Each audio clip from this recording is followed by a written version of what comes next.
Hi everyone and welcome to Bonnie Astrology. Today I'm going to be discussing the astrology of and the horoscopes for March 2026.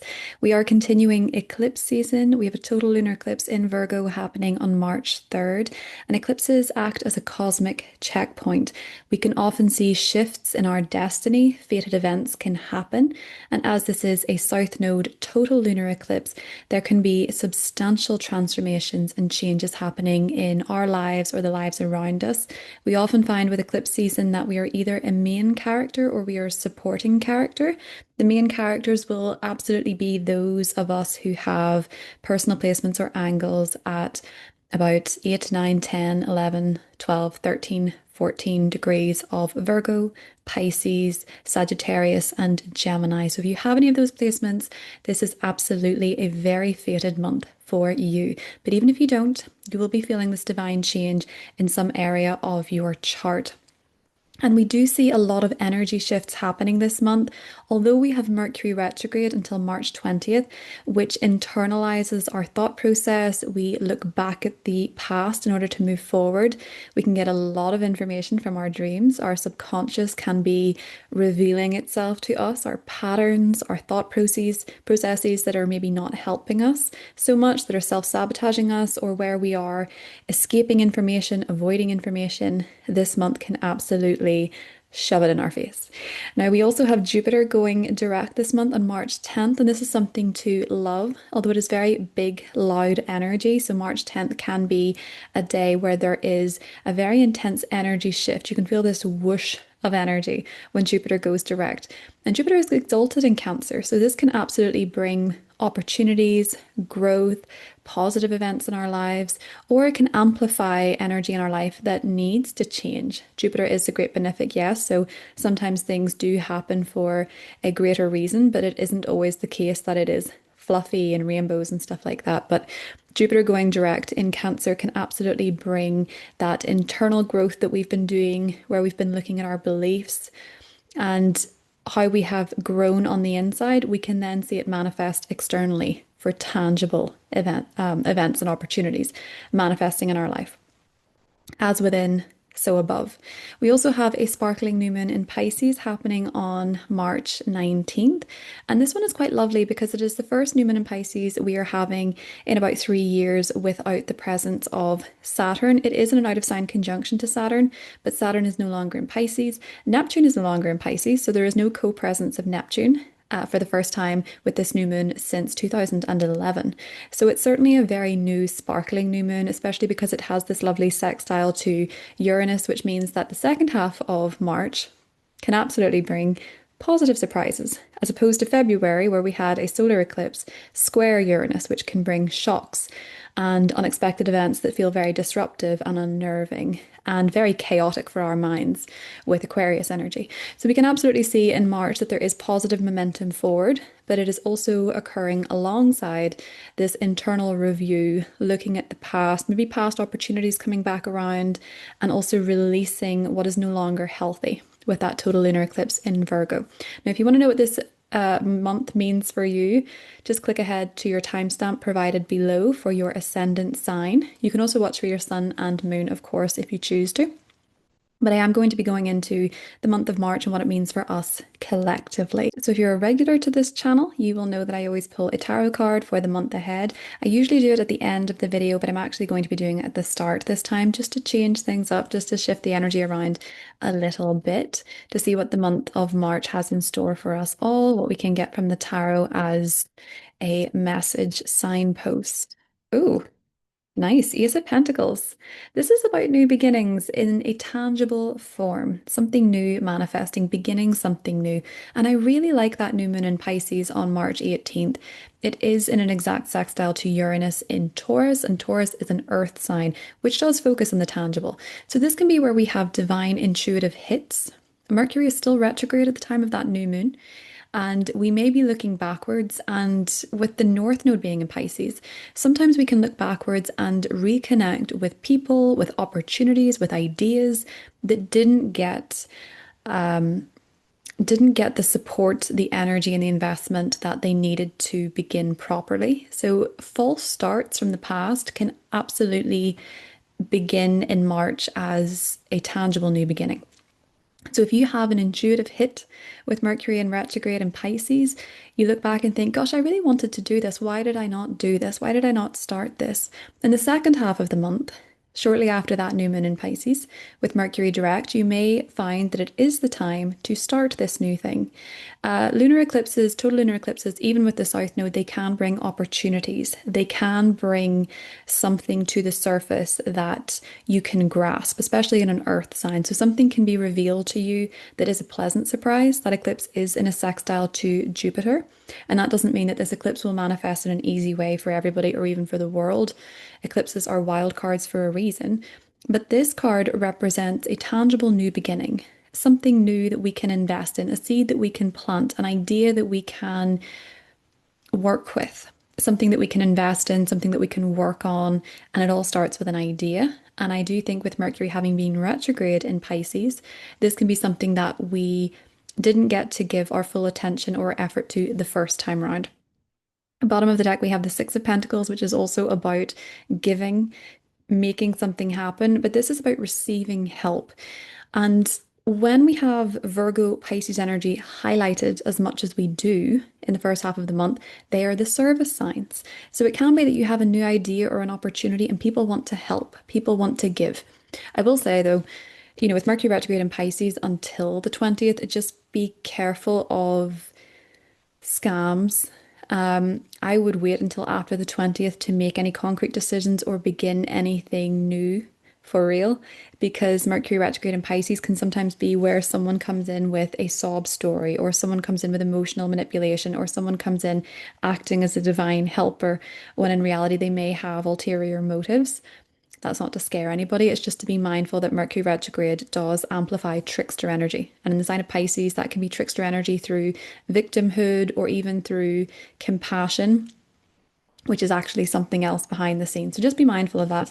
But absolutely, it can be a month of new beginnings, especially in the second half with Jupiter direct, Mercury direct, that new moon, and the equinox, the spring equinox in Aries, the start of the astrological new year, activating that Saturn-Neptune conjunction that we had February 20th. So we can start to see in March more of what that activation actually meant. And it is about new, and it is about creating something new and taking a new approach. And because it happened at 0 degrees of Aries, this is about the world stage and the world at large. And what's really cool about that is that Saturn in Aries is going to get into this supportive sextile with Pluto in Aquarius on, I think it's March 28th. We've not had a Saturn-Pluto sextile since 2013. So you can think back to 2013 in terms of your foundations and your structures, what you were transforming. In terms of the wider world, this can actually be really positive because it can transform structures for the better. That Neptune, naps are associated with Neptune.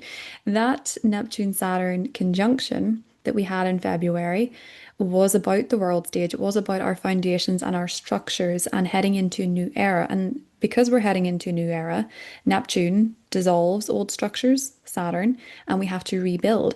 Pluto is a planet of transformation, and when it comes in with a sextile, this is friendly transformation. This is helping to build something new, to create something new, to transform a structure and rebuild for the better. And Pluto is in the sign of Aquarius, which is about the people. It's about humanity at large. So we can actually see people coming together, feeling more empowered to take self-leadership, but also to be part of a team and to build something better for humanity generally. So I quite like the Ace of Pentacles for March. It does have promise of new beginning. It does have promise of planting seeds and then being successful 6 months from now. What's interesting about the new moon in Pisces is that while it's not an eclipse, it's not a solar eclipse, it is actually closing the eclipse gateway. 6 months from now, we will have a lunar eclipse in Pisces, and we will see the seeds that we sow in March grow and develop into something tangible, albeit in a very unexpected way, because that eclipse will be in a square to Uranus in Gemini. So there will be surprising information.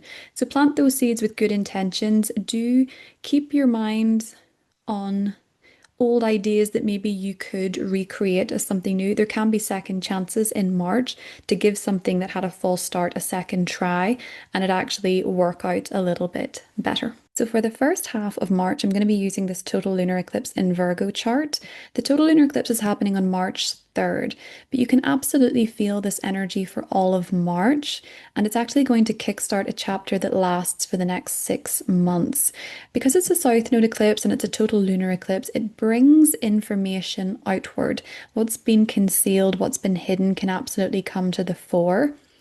A total lunar eclipse in Virgo, it's a cleanup point. This is about cleaning up mess. This is about releasing things in our lives energetically or literally that are not healthy, cutting something out of your diet, taking away something that you ingest, whether it is food, whether it's drink, whether it is something energetic, whether it's social media, whether it is whatever the vice is here, getting rid of something that is no longer healthy for you or you notice brings energy leaks to you, something that is draining your energy. The dispositor is Mercury retrograde in Pisces.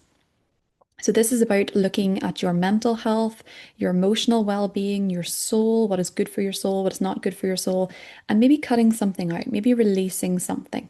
It's a great lunar eclipse for a deep clean of your home as well to shift the energy. Maybe you notice that the energy in a particular room is off, the vibes are off, it feels heavy, it feels stale. And this lunar eclipse comes and says, let's clean this out. Let's tidy this up so that the energy is better.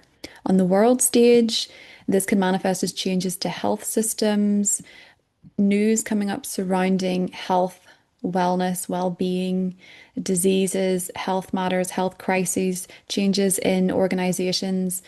It can bring up, if you're in the UK, for example, the NHS. It can bring up matters pertaining to health, well-being, and those structures. And it can absolutely, over the next 6 months, bring substantial changes. Maybe these organizations need to be cleaned up. Maybe something needs to be exposed in order to make those changes.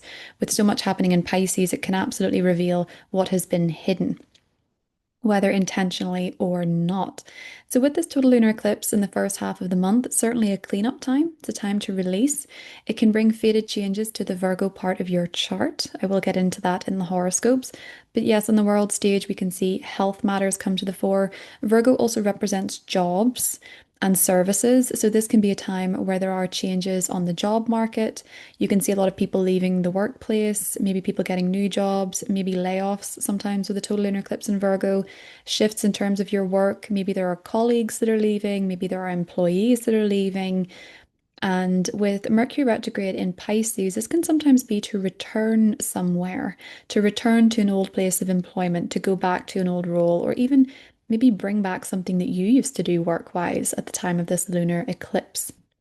Now, we do have a huge host of Pisces planets, planets in Pisces rather. This Mercury retrograde is on my ascendant, and I am finding it very hard to find the words at this time. We have so much here in Pisces. Mars enters Pisces on March 2nd, so it's freshly into Pisces at the time of this lunar eclipse.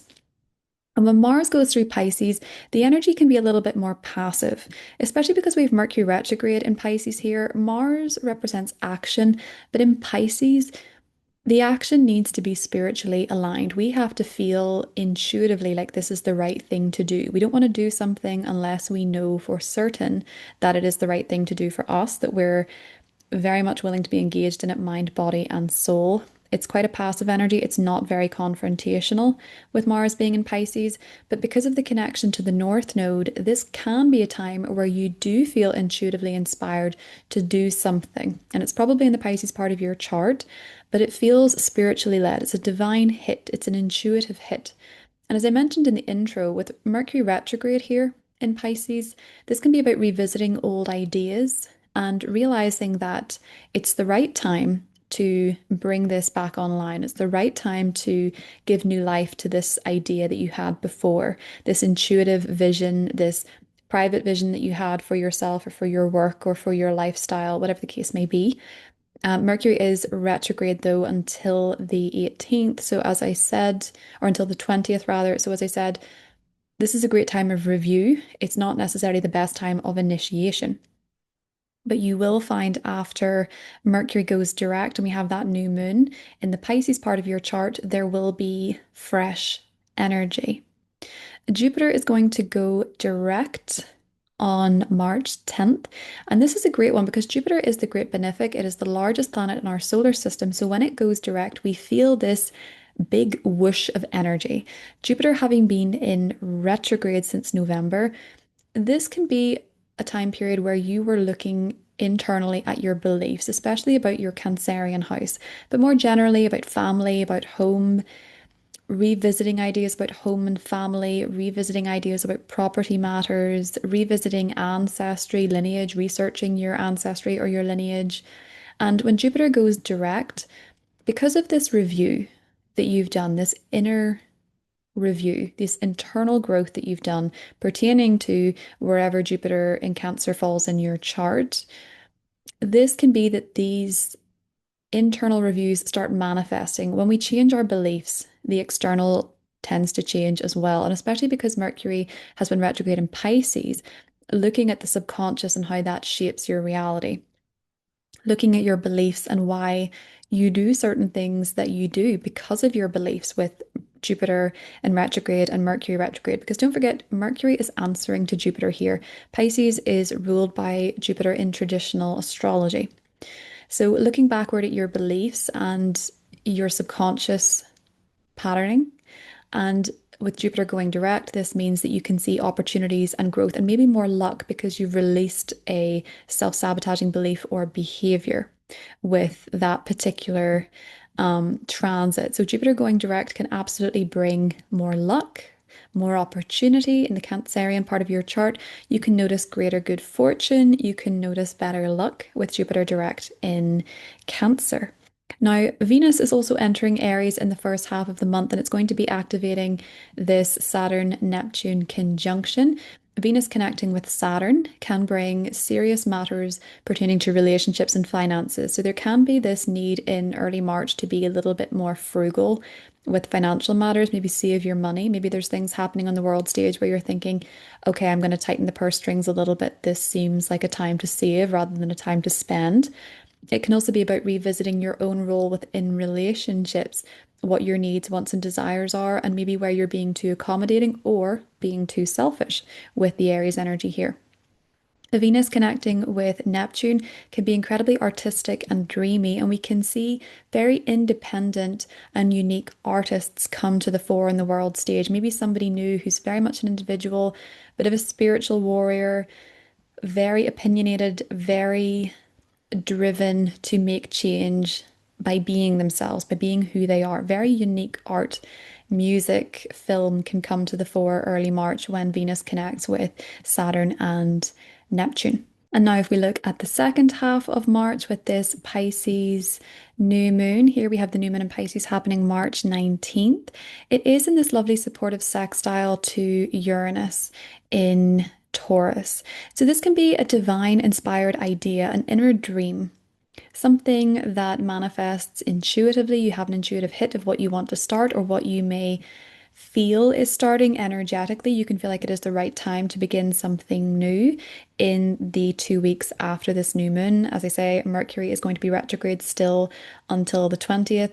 But Mercury is in a conjunction to the North Node. So this new moon really does scream to second chances, to old ideas, maybe relationships, maybe opportunities, maybe ideas, whatever the case may be. Something that has already been in your subconscious or something that you've already dreamt or something that you've already intuitively felt. It can be the right time to make a change, to do something differently. Uranus is all about innovation. So to do something in a different way, maybe the way that you did it before didn't quite work and you're willing to try something new, you're willing to try a different approach. This new moon is absolutely activating your dreams. With so much being in Pisces this month, strange dreams, strange spiritual experiences, paranormal experiences, feeling more connected to the other side, feeling like the veil is lifted. There can absolutely be this strong, intense drive to connect with the universe, to meditate more, to reflect, to sleep, to dream journal. And this new moon can bring those visions into your reality. again, by doing something differently, by trying a different approach, by being innovative.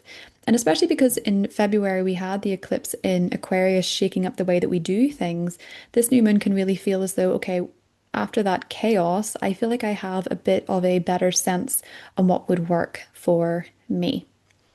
Mercury goes direct on the 20th, and because of its conjunction to the North Node, it is about divine realignment. So, looking backward in order to move forward and trusting your intuition on this new path that you're going on. On the 28th of March, we are going to see Pluto in the sextile to Saturn that I mentioned in the intro, and this is about supporting the rebuilding process. We can see positive links between leadership, individual autonomy, and collective growth, and shifts in power imbalances, wanting to build something where the power is not all linked to the minority, the top 1%. The power is distributed more equally. And this can come in the form of individual leadership that is very brave, that is a spiritual warrior with Saturn and Neptune here. So we can absolutely see positive changes in terms of our structures, in terms of transforming the structures in humanity for the better. And it's a process of rebuilding, working together with Pluto in Aquarius to rebuild something for better leadership, better structures as well with that sextile. So that is what I have for March 2026. Timestamps are listed below for each of the individual astrology signs. I hope you have a wonderful month and I'll talk to you soon. Bye. Hi Aries, welcome to your horoscope for March. Aries, I hope you're doing really well. It is a very peculiar time, I think, to be in Aries rising because you have all this movement between the 12th house of endings, closure, wrapping up a cycle, and also the first house of self, which is about initiations and new beginnings. And you have been experiencing this since 2025 because we had Saturn and Neptune moving into your sign and back out of your sign. And it really has been a time for you, Aries, where you're kind of in this precipice of who you were and who you're becoming. And March really amplifies that. So, on one hand, I'm going to start with the fact that your ruling planet, Mars, is entering your 12th house of Pisces on the 2nd. So when your ruler goes through the 12th house, and particularly for you because it's Mars, and Mars is about energy and action, maybe you're a bit tired. Maybe you're feeling a bit run down. Maybe you just feel like you need a bit more rest, a bit more sleep. Mars going through the 12th house can be a time where you need time alone. And it's not about being lonely, but you might choose voluntarily to just take a couple of days off, to take some time to yourself, to go to the beach, to go for a swim, to spend time near the ocean. You may just simply feel, Aries, a little bit burnt out. And that is highlighted by the fact that we have this total lunar eclipse happening here in the 6th. And the 6th is about your wellness, it's about how you take care of your physical body. And that is so important for you, Aries, because you now have Saturn in your first. When you have Saturn transiting the first house, it is a 3-year transit. And you will find, particularly this year, as Saturn settles into your sign, that you realize the importance of taking care of your body and nourishing yourself with good food, the nutrients that you need, exercising, stretching as well. Saturn going through the first house, no doubt about it, can really stiffen a person. You need to take better care of your bones, your teeth, your joints. You need to make sure that you are taking care of your body in a way that supports aging, regardless of what age you are. This can sometimes be where, if you're very young, prevention is better than the cure. And if you're older, Saturn going through the first house, believe it or not, people don't talk about it enough, but it can reverse the aging process. The more you take care of yourself, the more other people will say, gosh, you look younger. You're taking such good care of your skin, you're eating well, you're exercising, you're stretching, as I say. And especially with Neptune there, that's very spiritual. So for a lot of you, getting into yoga, getting into meditation, getting into breath work, doing things that support you spiritually through the physical body. A lot of focus this month, Aries, on your physical body. This lunar eclipse, you might decide with it happening in the sixth house and it being how you take care of your physical body. But with Mercury, the dispositor, being over here in the 12th house of self-undoing, maybe you're giving something up and that's helping you tremendously physically. That could be something that has been an addiction to you, be it sugar, alcohol, food of some kind, even for some of you, over exercising, whatever the case is. If you've had an addiction or you've been using something as a way of escaping, and no judgment, we all do. If you've been using something as a way of escaping your lifestyle or avoiding changing something in your lifestyle that really matters, this lunar eclipse can say no more. It's time to give up that toxic habit, because sixth house, 12th house eclipses tend to coincide with a person changing their diet dramatically, getting into new ways of working out, new ways of taking care of yourself, physically sustaining yourself, but also spiritually and emotionally sustaining yourself. With so much happening in the 12th house here, maybe it's time to see a therapist. Maybe it's time to work through some issues in the past, some patterns. And we have a new moon here in your 12th house on the 18th of March, Aries. And this is going to be the first new moon in Pisces we've had in 3 years without the co-presence of Saturn. It is a late degree new moon. It's happening at 28 degrees of Pisces, so it is in an out of sign conjunction to Saturn and Neptune in your first house. But because Mercury is still retrograde at this time for you, Aries, this looks like a process of closure. Is there some energetic or emotional tab still open on your soul's browser? Is there something that you need to close, something from the past that it's finally time to look at? And it might be time to look at this time round, Aries, because you are feeling very motivated to begin again, to be a new version of yourself.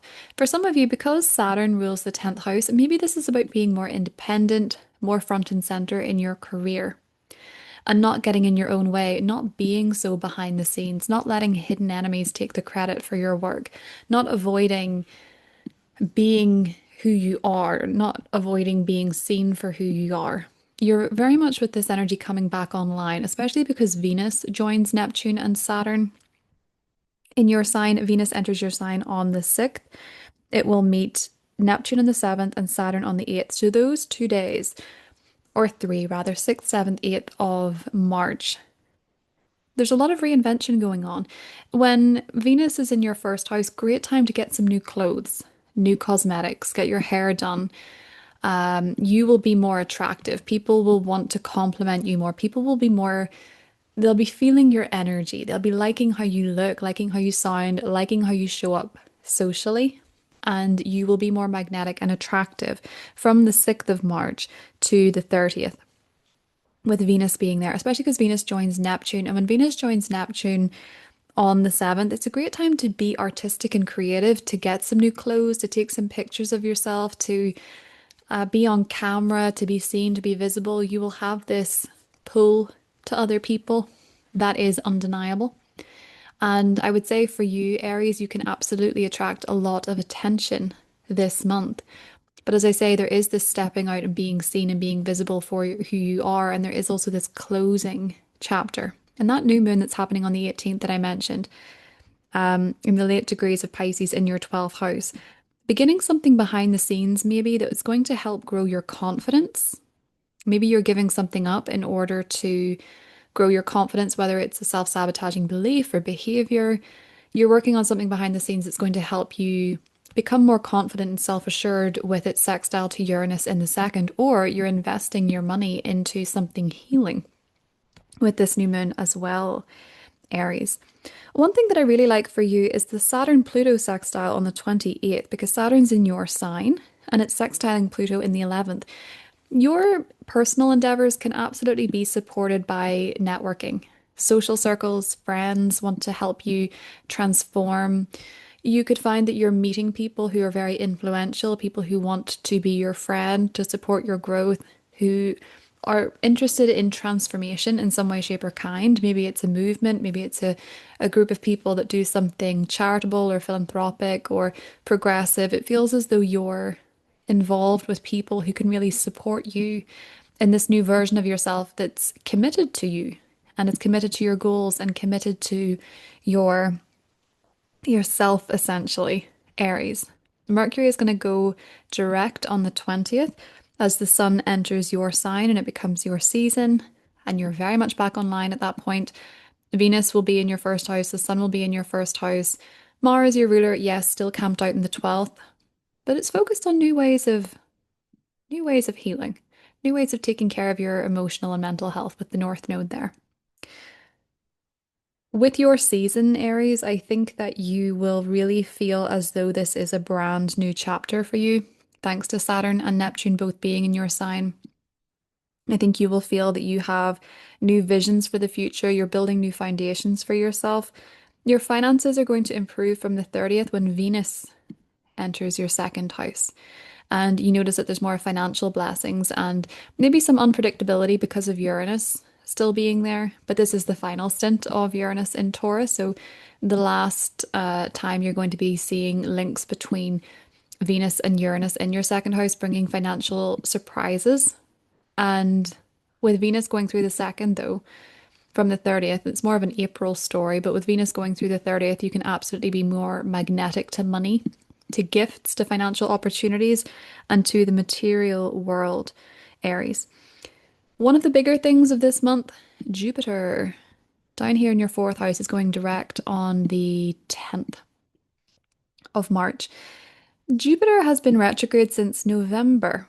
And for you, this has internalized your home and living situation. You may have been reconsidering your beliefs about home, about family, about what you want when it comes to family, about your family relationships, about where you're living, where you want to live. Do you want to expand the home? Do you want to renovate the home? Do you want to move?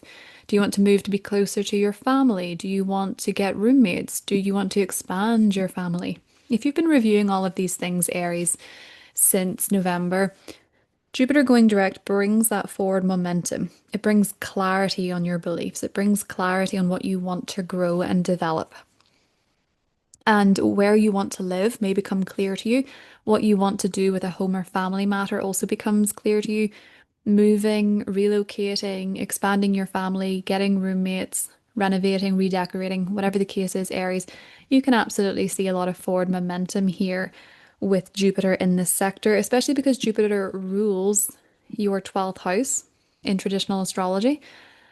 This means that you will become very clear on whether or not you have been self-sabotaging or avoiding some sort of home, family, or property process, and you will get clarity on what it is you want here. So you can see growth, development, and maybe a little bit of good luck and good fortune when it comes to your home and family situation, Aries. That is what I have for you, and I will talk to you soon. Taurus, welcome to your horoscope for March. Taurus, I hope you're doing really well. So, Taurus, as you can see this month, there is a bit of a build-up in your 11th and 12th house. So, we have Mars entering your 11th on the 2nd of March. And Mars going through the 11th house is really going to energize your social life. Now, the caveat to this is that Mercury is retrograde there, but no worries. Mercury retrograde, generally speaking, miscommunication about plans, miscommunication in a group, in a team, not being able to get something scheduled with a team, difficulties in scheduling, difficulties in communicating with friends, teams, groups, memberships, that kind of thing. You might also be with Mercury here reviewing your memberships, what you're a member of, what types of groups, teams that you are a part of, and whether or not you want to continue with these groups, teams, friendships, whatever the case may be. Possibly because of miscommunication, but also just possibly, Taurus, because you have been rethinking about this generally. You know, Saturn and Neptune are now out of this sector, so there is quite a bit of clarity coming here, especially with Neptune out of your 11th. Quite a bit of clarity about what groups, teams you want to be a part of. But I think with Mercury retrograde here until the 20th, there is also the possibility of a bit of confusion. So, Mars being here, as well as Venus until the 6th, you can absolutely see, and the Sun until the 20th, you can absolutely see an uptick in invitations, social invitations, parties, groups, clubs opening up to you, teams opening up to you, memberships opening up to you. There can be a lot of activity. And for some of you with Mars here, it can be fitness activity, wanting to do something athletic with a group of people, wanting to do something physical with a group of people. So that could be running, that could be swimming with Pisces energy. Whatever the case may be, you might find that there is a ramping up of social invitations, opportunities to go places. With Mars here, it can also bring more opportunity for disagreements in groups, not being on the same page, especially with Mercury retrograde there. Frustration with teams, frustration with groups as well. Mars will be there for all of the month, Taurus. So bear in mind that that is a longer term energy, but it can really inspire you to get involved with other people this month, especially because we have a new moon there on the 18th. And it's in a lovely sextile to Uranus in your sign. So this is you getting involved with a group of people, you becoming involved with a team, you getting a new membership, joining a club. You've been thinking about it. Maybe you want to rejoin something. Maybe you're giving it a second chance. This club, this team, this membership, this friendship. Maybe you're looking at it again and saying, actually, do you know what? This time I think I can do this as long as I do it a bit differently. And if it involves physical activity or it involves well, it would involve you personally with Uranus here, but if it involves physical activity or you using your physical body in some way, so especially with Mars there, if it is something athletic or sporty, you may feel like you have the answers in terms of what you want to do differently. Maybe you've been looking at this group or this team and you're thinking, maybe if I just communicate what I want or I just communicate my needs, or maybe if I have a conversation with them about this or a meeting about this, we can actually get on the same page. That new moon is the reset. So you perhaps giving a second chance rather to a group of people or a friendship, Taurus, and maybe also a vision or an aspiration that you have for the future, something that you want long term. You're thinking, actually, do you know what? I think I can have this because if I do it a little bit differently this time, it might just work. Now, before we have a new moon, we have a total lunar eclipse over here in your fifth house. So this fifth house lunar eclipse is a total lunar eclipse, so it can bring about big transformations when it comes to your children, when it comes to your kids, and this can bring up conversations with them about the future, maybe looking at it differently. It can certainly be where something is going on that is quite important in the lives of your children, and that will be different for each of you depending on your chart, but it can highlight children, it can highlight pregnancy, births, those type of things can be prominent at the time of a total lunar eclipse as well. This can also be about fun and joy and happiness. Maybe you get a serendipitous invite to a really exciting party, Taurus, and if you do, you will reconnect with people. You'll see people from the past. You will see an old friend. You will run into people that you used to be part of the same team, the same group. In fact, you could run into a lot of people from the past this month, Taurus, that you used to be friends with, or you were in the same group at one point, the same team. You have a lot of mutual friends. There can be a party on the horizon that is very exciting. It can also be, though, that maybe Taurus, you are reconnecting with things that you love to do or you used to love to do. Going to the theatre, going to a comedy club, going to a concert. You're listening to songs from the past. You're watching that movie that you really loved again. You're sort of reconnecting to things that brought you joy, things that made you happy. For some of you that are single, this could be reconnecting with a love interest, an old crush, someone you used to date, someone you knew on a dating site, someone you knew online on social media, someone who was just a friend before. Now there's something more. There can be a change in your romantic life because of someone that you're friends with. You're in a group, you're in a team, you get together. This time it's romantic. Can also be that if you're dating someone and your vision for the future does not align, you say goodbye. That can be one way that that total lunar eclipse also plays out for you, Taurus. Now, the communication issues, the reflection on friendship and memberships, it ends on the 20th of March. On the 20th of March, we also begin Aries season, and that's where things become a bit more sleepy, especially because Venus leaves your social zone on the 6th and moves into this 12th house arena. When you have planets in the 12th house, especially when the sun goes through the 12th house, it can be harder to get you to go out. It can be harder to get you to leave your bedroom. to leave your home, to leave your cozy little cabin. You can feel much more secure when you're by yourself, when you're taking time off, you're taking time to retreat, you're having some downtime. Maybe you're exploring new spiritual topics, Taurus, that are of interest to you with Neptune here. Maybe you're wanting to do some hard work on your subconscious. Maybe you're wanting to do some shadow work with Saturn being here in the 12th house.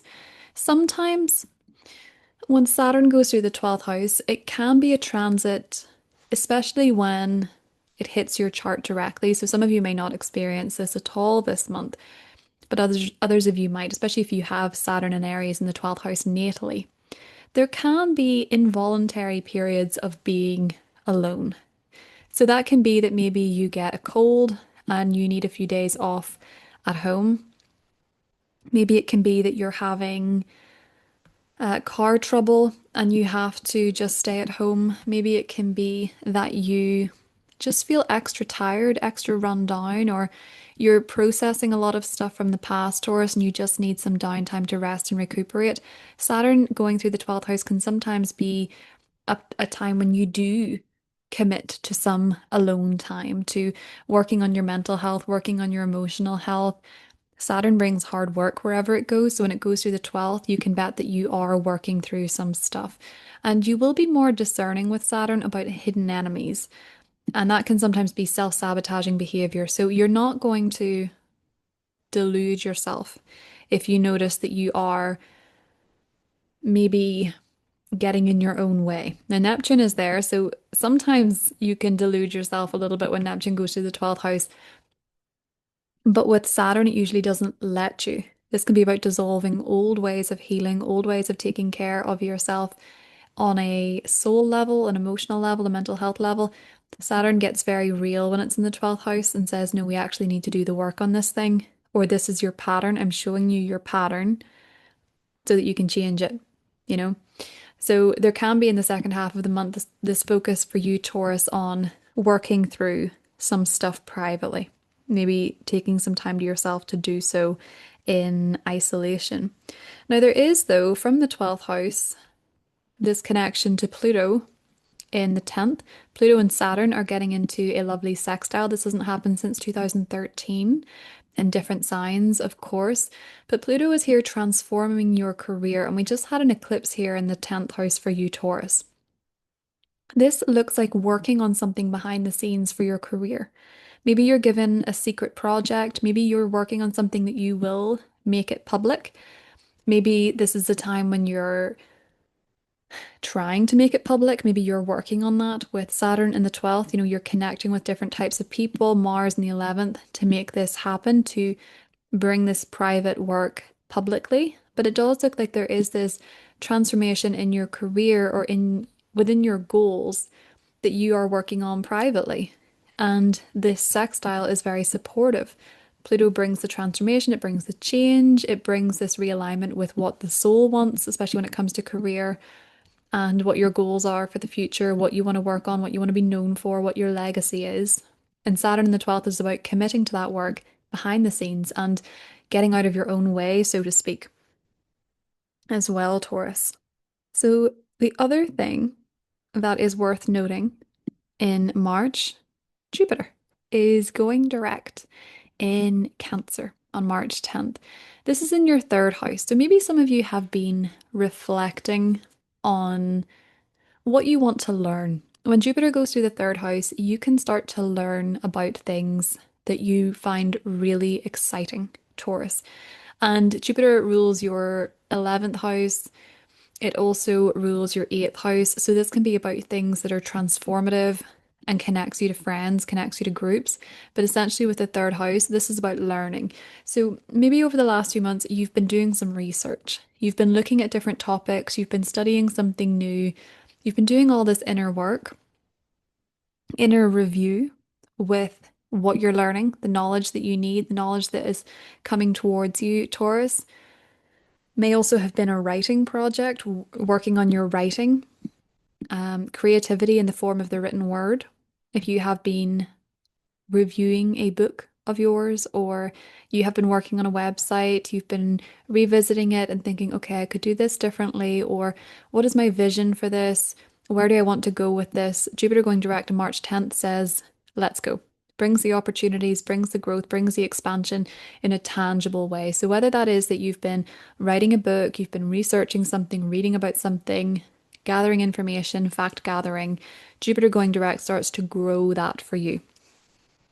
So you can perhaps put that work out there. You can start connecting with people who are interested in the same things as you. You can get a new car, you can get a new phone, get a new gadget, hopefully after the 20th, because Mercury retrograde is not good for gadgets. You can start expanding your third house matters. You may get on better with siblings, better with neighbors. If there have been if there's been something to review with siblings or something that you've been reflecting on with neighbors or cousins or aunts or uncles, Jupiter going direct starts to bless that area and it shows you what the truth is. You know, Jupiter is a benefic, yes, but sometimes Jupiter exposes the truth for your best interest. That doesn't mean that the truth is always cute and fluffy. So maybe there's something that you become aware of with neighbors or aware of with siblings, but now that you know, it can move forward. Or it can be about getting a new car as well, with the third house also. The third house is all about communication. So if you have a social media business, or you are a writer, or you are a teacher, these matters improve after March 10th as well. That's what I have for you, Taurus, and I will talk to you soon. Bye. Hey Gemini, welcome to your horoscope for March 2026. So, Gemini, as you can see, we have a lot of activity happening here in your 10th house and your 11th house. And both of these houses are very goal oriented. The 10th house are the goals that we're working on, and the 11th house are our goals for the future, our long term aspirations, and our vision comes up in these two houses. So, for a lot of you, Gemini, you might have some lofty goals in mind that you're working on in March. There can certainly be a lot going on for you career wise if you're still working. Mars enters the sector on the 2nd of March. And when Mars goes through the 10th house, this is where your energy and your action is going, Gemini, especially because your ruling planet is here in the 10th for all of the month. So we do have a lot of focus going on for you when it comes to your goals and your careers. Mars going through the 10th house, very driven, very action oriented. Even if it's in the sign of Pisces, which is quite passive, you may be intuitively connecting with what you want to do, what action that you want to take. Pisces energy, it's very natural to need to wait sometimes for the intuitive hit to feel aligned with what you're doing. It supports aligned action, not taking action for the sake of it. It's not impulsive. But you may be finding with the North Node there, especially because Mars is connecting with the North Node on the 13th, that you have these divine hits of intuition and inspiration on what it is that you want to pursue, work-wise, career-wise, goal-wise. But Mercury's retrograde there until the 20th. So you're reflecting on your goals, on what's changing for you career. And with the North Node there, since January 2025, could have been more opportunities to develop career-wise, to step into new positions, to do new things, to expand, to grow career-wise, fated changes in your career with your boss, with your company, with your business. And Mars here is wanting you to put in the action, albeit it needs to be aligned action. But with Mercury retrograde here, you're having to reflect and rethink a little bit. You're having to reassess. This can bring more issues with communication to your workplace, you know, not being on the same page as your boss, not having the meeting details clarified. There can be mistakes at your job, mistakes within your career, and needing to reflect generally on what you're doing, career and work wise. There is a new start coming for you career wise, but it feels more so like a second chance to me. On the 18th, we have a new moon in Pisces. And when we have a new moon in the 10th house, and this is quite a nice new moon actually, it's in a sextile to Uranus in the 12th, but when we have a new moon in the 10th house, this can be a new chapter career wise, especially if your midheaven is at 27, 28, 29 degrees of Pisces. And when we have a new moon here, that can be a new professional path, a new professional pathway opening up, a new job, a raise, a promotion. This might come out of nowhere, but it's positively coming out of nowhere with Uranus in the 12th house. It can be a pleasant surprise, but Mercury is still retrograde at the time of this new moon on the 18th. It does go direct on the 20th. But with Mercury retrograde here and the fact that Mercury is conjunct the North Node at the time of this eclipse, this can be about fated realignment to something that maybe you thought that ship had sailed. Maybe you thought that opportunity was no longer available. Maybe you get a call back to something. Maybe you applied to something a few months ago, you never heard anything back, and then you get an email about it. And it says, actually, are you still open to this opportunity? Are you still open to this job? Are you still open to this promotion? Whatever the case is, you might have an opportunity re-emerge, Gemini.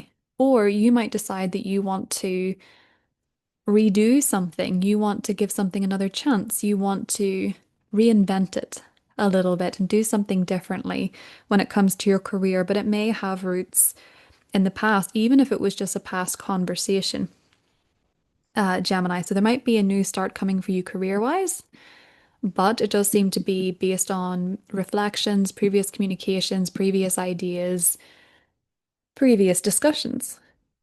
Now we have a total lunar eclipse, just to jump back to the start of the month, total lunar eclipse in your 4th house on March 3rd.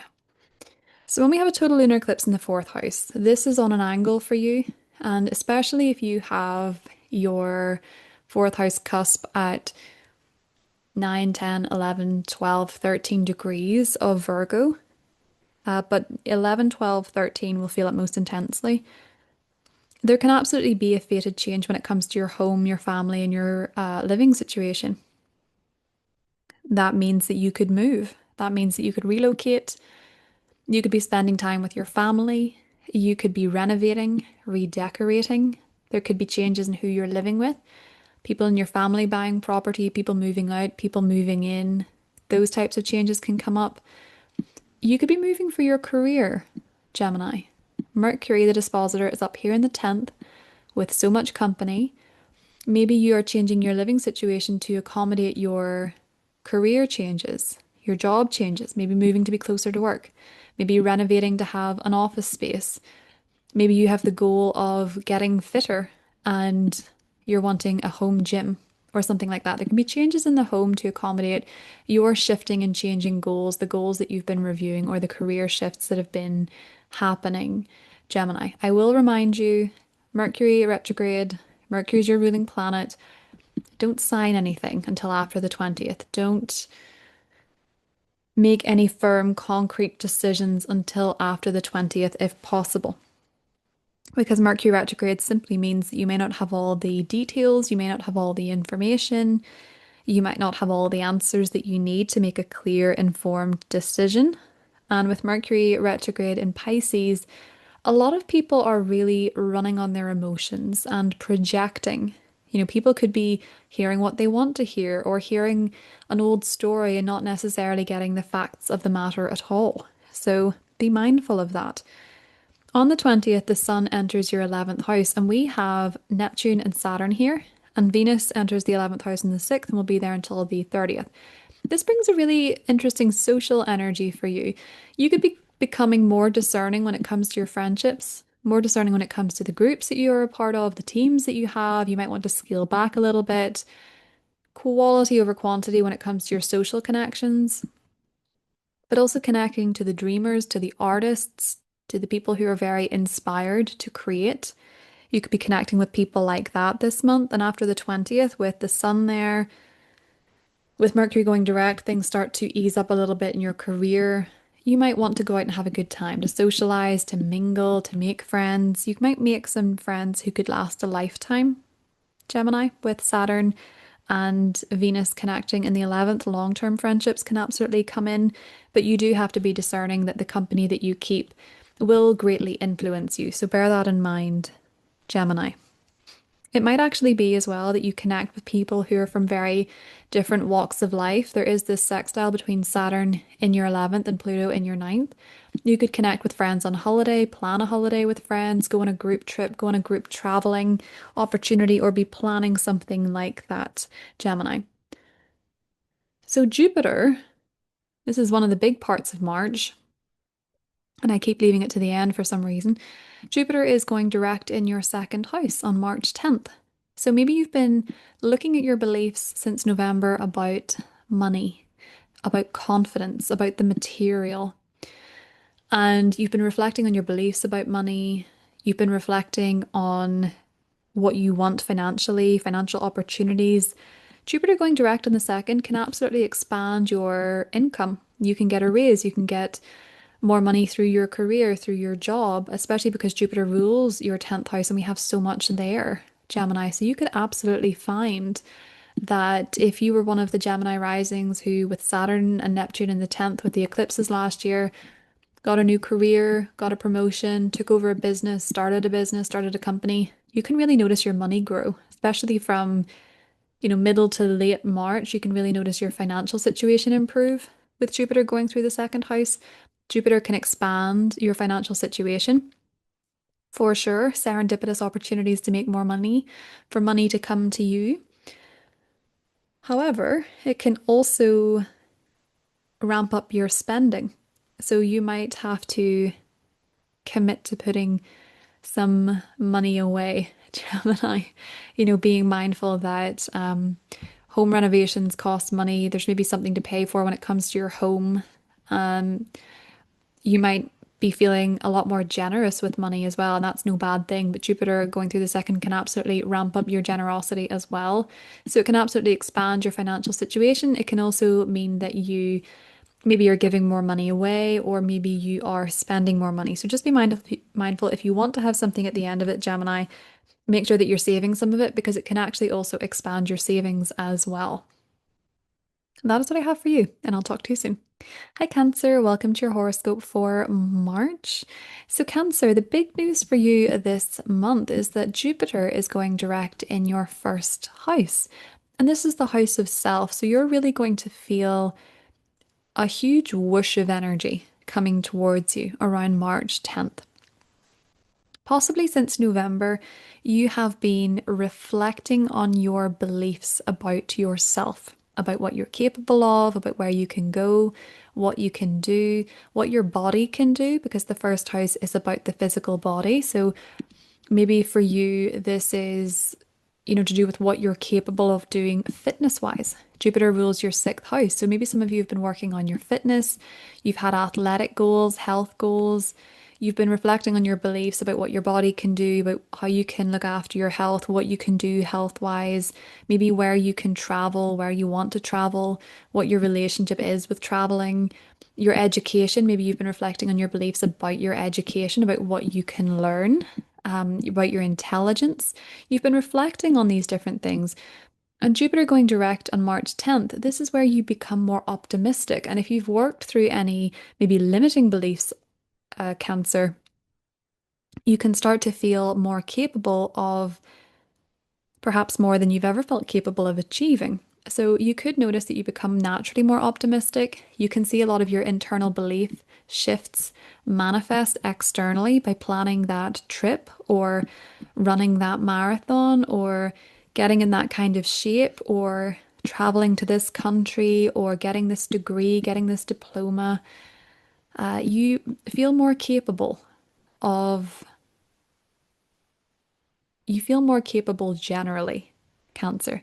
You feel more optimistic about yourself and what you can do and what you can achieve and how you can grow and how you develop. Maybe for some of you, it's about growing physically, like growing more muscles, or maybe just growing spiritually as a person as well, and really improving your relationship to yourself and your beliefs about yourself shifting on the inside with this recent retrograde will start to manifest on the outside. And you'll notice with Jupiter going through the first house, you're more attractive to luck and opportunities, and people are more optimistic about you as well, especially teachers, especially mentors, people you work with, very optimistic about you, Cancer, with Jupiter going direct. So it can bring you good fortune, it can bring you personal growth, clarity in your beliefs about yourself, feeling more confident, feeling more optimistic about yourself, Cancer, and what you are capable of doing. So Jupiter rules your ninth house. And as you can see, we have a lot going on in your ninth house. Mars enters your ninth house on the 2nd of March. So, this is where you can become incredibly passionate and driven when it comes to your beliefs, what you believe in. You feel very passionate, maybe about politics, about religion, about world affairs, and you may feel more inclined to share your opinion, to fight for something, to advocate for something. You may, if you're in higher education, be more driven to study, to get those exams, to get that diploma, to get that degree, feeling very energetically driven to pursue higher education or even to travel, perhaps. Now, Pisces energy, yes, it is somewhat passive. The energy and action comes when you feel intuitively and spiritually aligned with it. So I think for some of you, maybe that action and that drive doesn't quite kick in until the 10th. And on the 13th, Mars does connect with the North Node. So you may have this intuitive drive to act on education, to act on travel, to act on your beliefs. The trouble is, Mercury is retrograde here in your ninth house until the 20th. And this is where conversations about travel, about foreign affairs, about politics, about religion, about your beliefs, it's tricky because Mercury can bring a lot of misunderstandings. People can say stuff that they mean one way and it comes out another, or people can hear something and project whatever it is that their story is onto the top of it. You know, it's not the easiest energy to pin down. It's not very clear. It's not very factual. So debates can go very wrong. They can end in tears. You can get the date of the exam wrong if you're not careful, if you don't double check. You can misspell, even your name, or you can write the wrong exam number down, or you can forget you have a submission tomorrow, or the internet can be down if you're submitting your papers. So try and be as grounded as you can if you have exams or if you have submission deadlines or if you're taking a trip. Bear in mind, Mercury retrograde in the ninth house, especially, we don't recommend traveling when Mercury's in retrograde, and Mercury will be retrograde until the 20th of March. So be careful if you are traveling, take extra care, double check everything, and expect things to go wrong. Be flexible because things will probably need to be rearranged. And that goes for any travel matters, legal matters, documents, visas, that type of thing.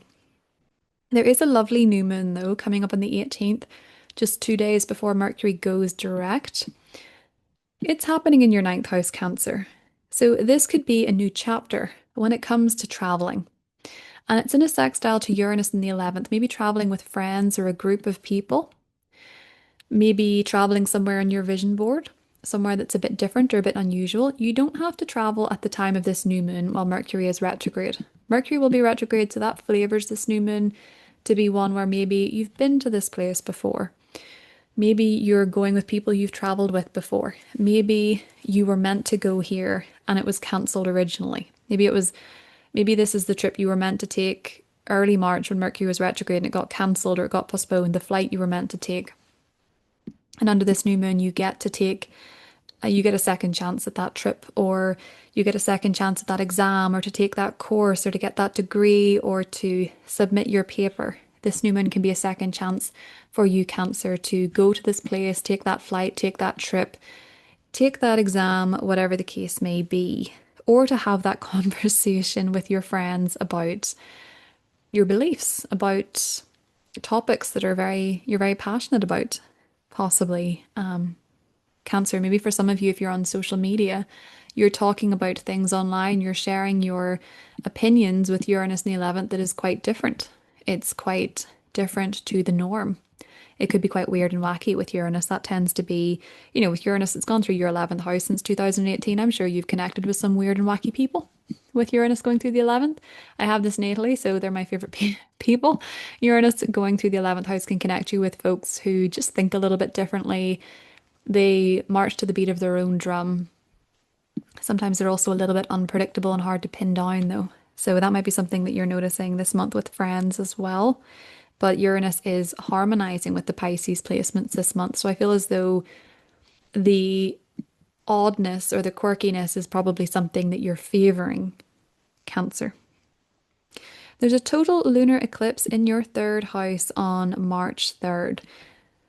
I just want to get to the nitty-gritty of this. Some of you might have to replace a car or a phone or a laptop or a gadget.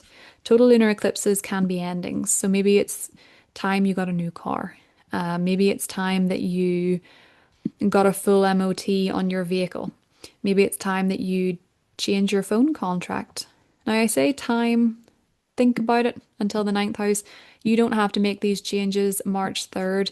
Mercury is retrograde in the ninth. So when it comes to legal contracts and things, I would wait until after the 20th. If you do need to change a car, if you want to change your phone contract, if you want to buy a new gadget, I would wait until then. Get something temporary if you can. Mercury retrograde is fine for temporaries. So having to rent a car while yours gets fixed, that's fine. Having a burner phone until you get your new iPhone or whatever it is, things like that, temporary is fine, but you might have to change one of these things. There can also be big changes happening in the life of a sibling or a neighbor or a cousin or an aunt or an uncle, Cancer. With this in the third house, there can be events happening in your neighborhood, changes with your neighbors, big events happening with your neighbors. Maybe even a neighbor gets arrested with Mercury retrograde in the ninth. I don't know. But I feel for a lot of you that there could be big events happening in your neighborhood. This eclipse is in a sextile with your first house Jupiter transit. So this can be something that you absolutely feel positive about. You feel like, oh, do you know what? I'm kind of glad this is changing. Or actually, do you know what? I think I could do better than this phone or this car. I feel like maybe this is the time to change these things. It can also be where information comes to you, an important email, a phone call. You can change your perspective, you can change your mindset in the blink of an eye. If some of your mindset you're realizing has become toxic or unhealthy, Cancer, you might say, do you know what? I think maybe I want to be more optimistic about this information. I want to be more hopeful about this information. I'm going to limit my social media content ingestion, Virgo South Node eclipse, getting rid of what's unhealthy. And certain things are not unhealthy on their own, but taken to excess, they absolutely can be. So maybe you are realizing whatever it is that's hurting you, Cancer, it's hurting your enthusiasm, your optimism, and you're choosing to change your relationship to it with the third house here. So Venus is going to enter your 10th house on the 6th, and it is connecting with Neptune and Saturn. The Sun enters that sector on the 20th and activates the Neptune-Saturn conjunction, of course. So we're seeing activations of these new beginnings in your 10th house, Cancer. So more responsibility in your career. Maybe taking on a leadership position, maybe taking on more responsibility, accountability, having to make some sacrifices for your job, for your career to get to where you want to go. But with Venus there, you're very in favor. People like you. People really respect you at your job. You're coming across better. You're certainly coming across as very independent. You're coming across as very brave and bold in your career. And I think other people are admiring your confidence. And maybe that's why they're throwing a little bit more responsibility your way. Maybe that's why they're asking you to help somebody in your career because they feel like you're the person to come in as the hero in your career. Maybe you are connecting with people who are in positions of power. Maybe you're interviewing with them and they're saying, yes, do you know what? You're a good fit for this job. With Venus going through the 10th house can certainly bring more positive times in career. I will say Venus connecting with Saturn though on the 8th could test a professional relationship also. That's one way that that can play out for you as well, Cancer. But certainly when the Sun goes into Aries on the 20th, lots of new starts in the spring when it comes to your career, when it comes to your job, and really feeling as though you're on new territory, going on to new ground. It has to have meaning though. With Neptune there, it has to have meaning. You have to feel aligned, Cancer. In fact, generally this month, you need to feel aligned with the big moves that you're taking. You need to feel spiritually aligned. You need to feel intuitively aligned. You need to feel a sense of compassion in your career and in your job as well, with Neptune being there and so much being in Pisces. That is what I have for you, Cancer. I hope you have a great month and I'll talk to you soon.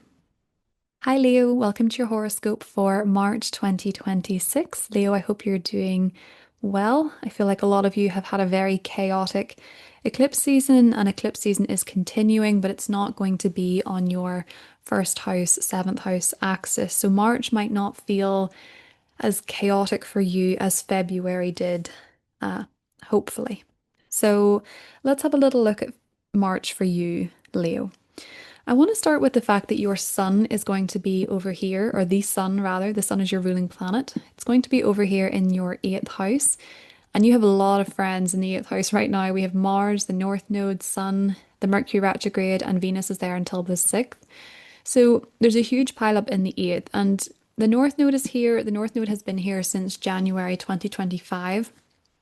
And we've had eclipses on the eighth house, second house axis since September 2024. So, with the North Node going through the eighth house, a lot of your storylines at the moment, Leo, center around eighth house matters, inheritance, joint financial endeavors, your spouse's money, money from the government, taxes. This can also be about intimate relationships, vulnerability with others. It can be about emotional baggage, clearing emotional baggage, doing shadow work, and maybe experiencing some crises here and there. The eighth house is the house of death and rebirth. So you could have been going through some very intense changes over the last year, Leo, the last year and a bit, nearly the last year and a half, really. You could have been going through some profound changes, and March is really bringing in a lot of that energy. It's bringing a lot of it to the surface, but much of it could be because you're looking backwards, Leo. So we have Mercury retrograde here in the eighth house. You could really be having vivid dreams about the past, vivid dreams about past experiences. You could be reflecting on patterns. Maybe what you've been avoiding looking at, maybe what you've been avoiding addressing. Maybe it's coming up in your dreams, maybe it is coming up in a pattern, you're noticing a pattern. Mercury retrograde in Pisces is very good for intuitively understanding a pattern, noticing it, catching it, and thinking, okay, I see what's actually running the show. I see what program is running the show behind the scenes, what my experience is. And you're thinking, do you know what? I want to change this. I want to address this. Mars is going through Pisces in the eighth. Very brave, brave in a compassionate way. Mars in Pisces is intuitive, so it's about aligning your intuition and your action and being a bit of a spiritual warrior. So you might be finding, Leo, that you're being very brave in tackling a fear, in tackling a crisis, in working through something, in fighting for something that you feel your soul is aligned with. Maybe for some of you, it's going through disagreements about money and your intuition is telling you that something's up. Maybe you feel as though you have been misled in some way, or you feel like there's an error, or, there can be miscommunication about joint financial endeavors. So if you get a tax letter, I would double check it with your accountant. If there's changes to a spouse's money or their situation, I would check the policies, the programs. I would check the letters, I would check the information, I would check the bank statements. It's a really good time for a financial audit or review with this. And if you're planning on investing in something, I wouldn't until after the 20th. I would do your research, I would look into it, but I wouldn't make any solid financial decisions this month. With Mercury being retrograde here, even with Venus there, that can, until the 6th, bring blessings when it comes to other people's money and financial gifts. Venus in the North Node, that can be about receiving inheritance or being left something in a will or receiving a financial gift from somebody else, benefiting from somebody else's money. Yes, but Mercury retrograde here in Mars can maybe bring some disagreements about joint financial matters. And you might be fighting for something with Mars here in the 8th as well. But not necessarily so. It can just be one way that this energy manifests. Mars going through the 8th can also be about doing that shadow work. I think a lot of you are very curious about your dreams and what they mean, and your dreams can really reveal to you, Leo, some important answers that help you unlock maybe a pattern or a long-standing issue that has been holding you back. And this can be to do with money as well, because this total lunar eclipse, it can be about your money as well, is what I meant to say. This total lunar eclipse is happening in your second house of your income. So your income can be changing. March 3rd, that's a total lunar eclipse. It doesn't mean that everything has to happen on March 3rd, but you could notice in March that maybe your income is changing. That could be because of a pay rise. That could be because you're leaving a job. That could be because you're cutting something out of your work. I think for a lot of you, you're looking at it through the perspective of health or the perspective of service. So you're thinking, is this job good for my health? Is this good for my well-being? Is this work good for my soul? For others of you, it can be, you know what, this service isn't getting any clients, this isn't getting any money, so I'm going to cut this one and I'm maybe going to bring back another. The South Node's here, so you could actually reconnect to an old way of making money, Leo, something that you used to do. Or you can just be reconsidering what are the potentials financially for you to make money through other sources. There can definitely be financial conversations going on in March with Mercury retrograde in the 8th and this total lunar eclipse in the 2nd. Big financial shifts, big financial conversations, Leo. Jupiter is going direct in Cancer in your 12th house on the 10th of March. So, Jupiter in Cancer, some of you have been really enjoying laying low, more downtime, more retreat. You maybe haven't felt as social. Maybe you've just wanted to keep your circle small. You've wanted to spend time alone, spend time in isolation. With Cancer energy, maybe spending just time with your family, getting more connected to your spiritual sense, doing spiritual work, maybe working through something with a therapist, maybe expanding your rich inner world, your dream state. Again, this, Jupiter being in Cancer in the 5th house, Jupiter rules your 8th. It feels as though a lot of you are really doing a lot of work internally and behind the scenes, and many of you are very much on a spiritual journey here and wanting to protect your energy, I think, Leo. And that might mean retreating a little bit. It's not necessarily the most social time for you. We don't have anything in the 11th house. There's not much going on in the 3rd this month. You had that solar eclipse in the 7th, so your relationships are changing, and Pluto here is bringing maybe some power struggles to you in your relationships or intensity in close relationships, but that would favor a few intimate relationships, a few close relationships, rather than being the life and soul of the party. So if you feel like you just want to lay low this month, Leo, understandable. But Jupiter being direct in the 12th house from the 10th, if you've been reflecting on your solitude, on your time alone, you've been growing, you've been doing a lot of growth behind the scenes, this is where you start to see the benefit of it. You start to get you start to feel more optimistic about the work that you've done behind the scenes, especially the healing that you've done behind the scenes, Leo. And anything that you have been working on privately or growing behind the scenes with Jupiter going direct, you will start to attract more luck and abundance. When Jupiter goes through the 12th house, I remember hearing someone describe it, and I can't remember who, but it's like having a guardian angel. It's like feeling spiritually supported. You feel more of a spiritual presence. Sometimes you can connect more to your ancestors. You can have really good experience and breakthroughs with therapy. You can really work through some patterns that have been suppressing you. And when you work through them, you start to notice how your world expands and how your worldview actually changes.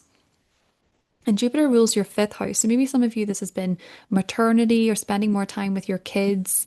Maybe your kids have been more of your focus. Maybe you've been working on private matters in a romantic connection as well. The 5th house is about romance. So maybe you have been, loved up with someone quietly. You've been in a secret romance or a secret relationship.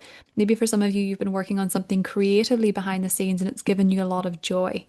And Jupiter going direct is where you're going to start to feel, actually, you know what? When Jupiter moves into Leo in the summertime, ready to display these creative talents or display this new love connection or display this, maybe be more out and about with your baby, whatever the case is with Jupiter moving from the 12th to the 1st, you're going to start to feel like you're coming a bit more back online, Leo, I think is what I'm trying to tell you. I just am conscious of the fact you have so much in the 8th and the 12th, and they're, water houses. They're very emotional. They're very sentimental.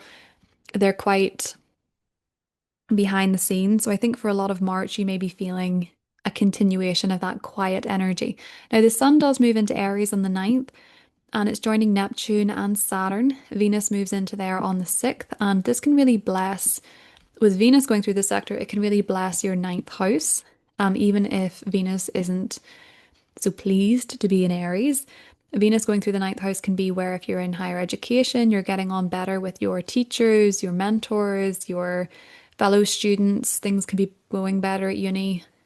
You're very dedicated with Saturn here to learning, but this can also limit your traveling as well. So maybe for some of you, you're being more selective of where you go, where you travel to. Maybe there are some limitations to traveling.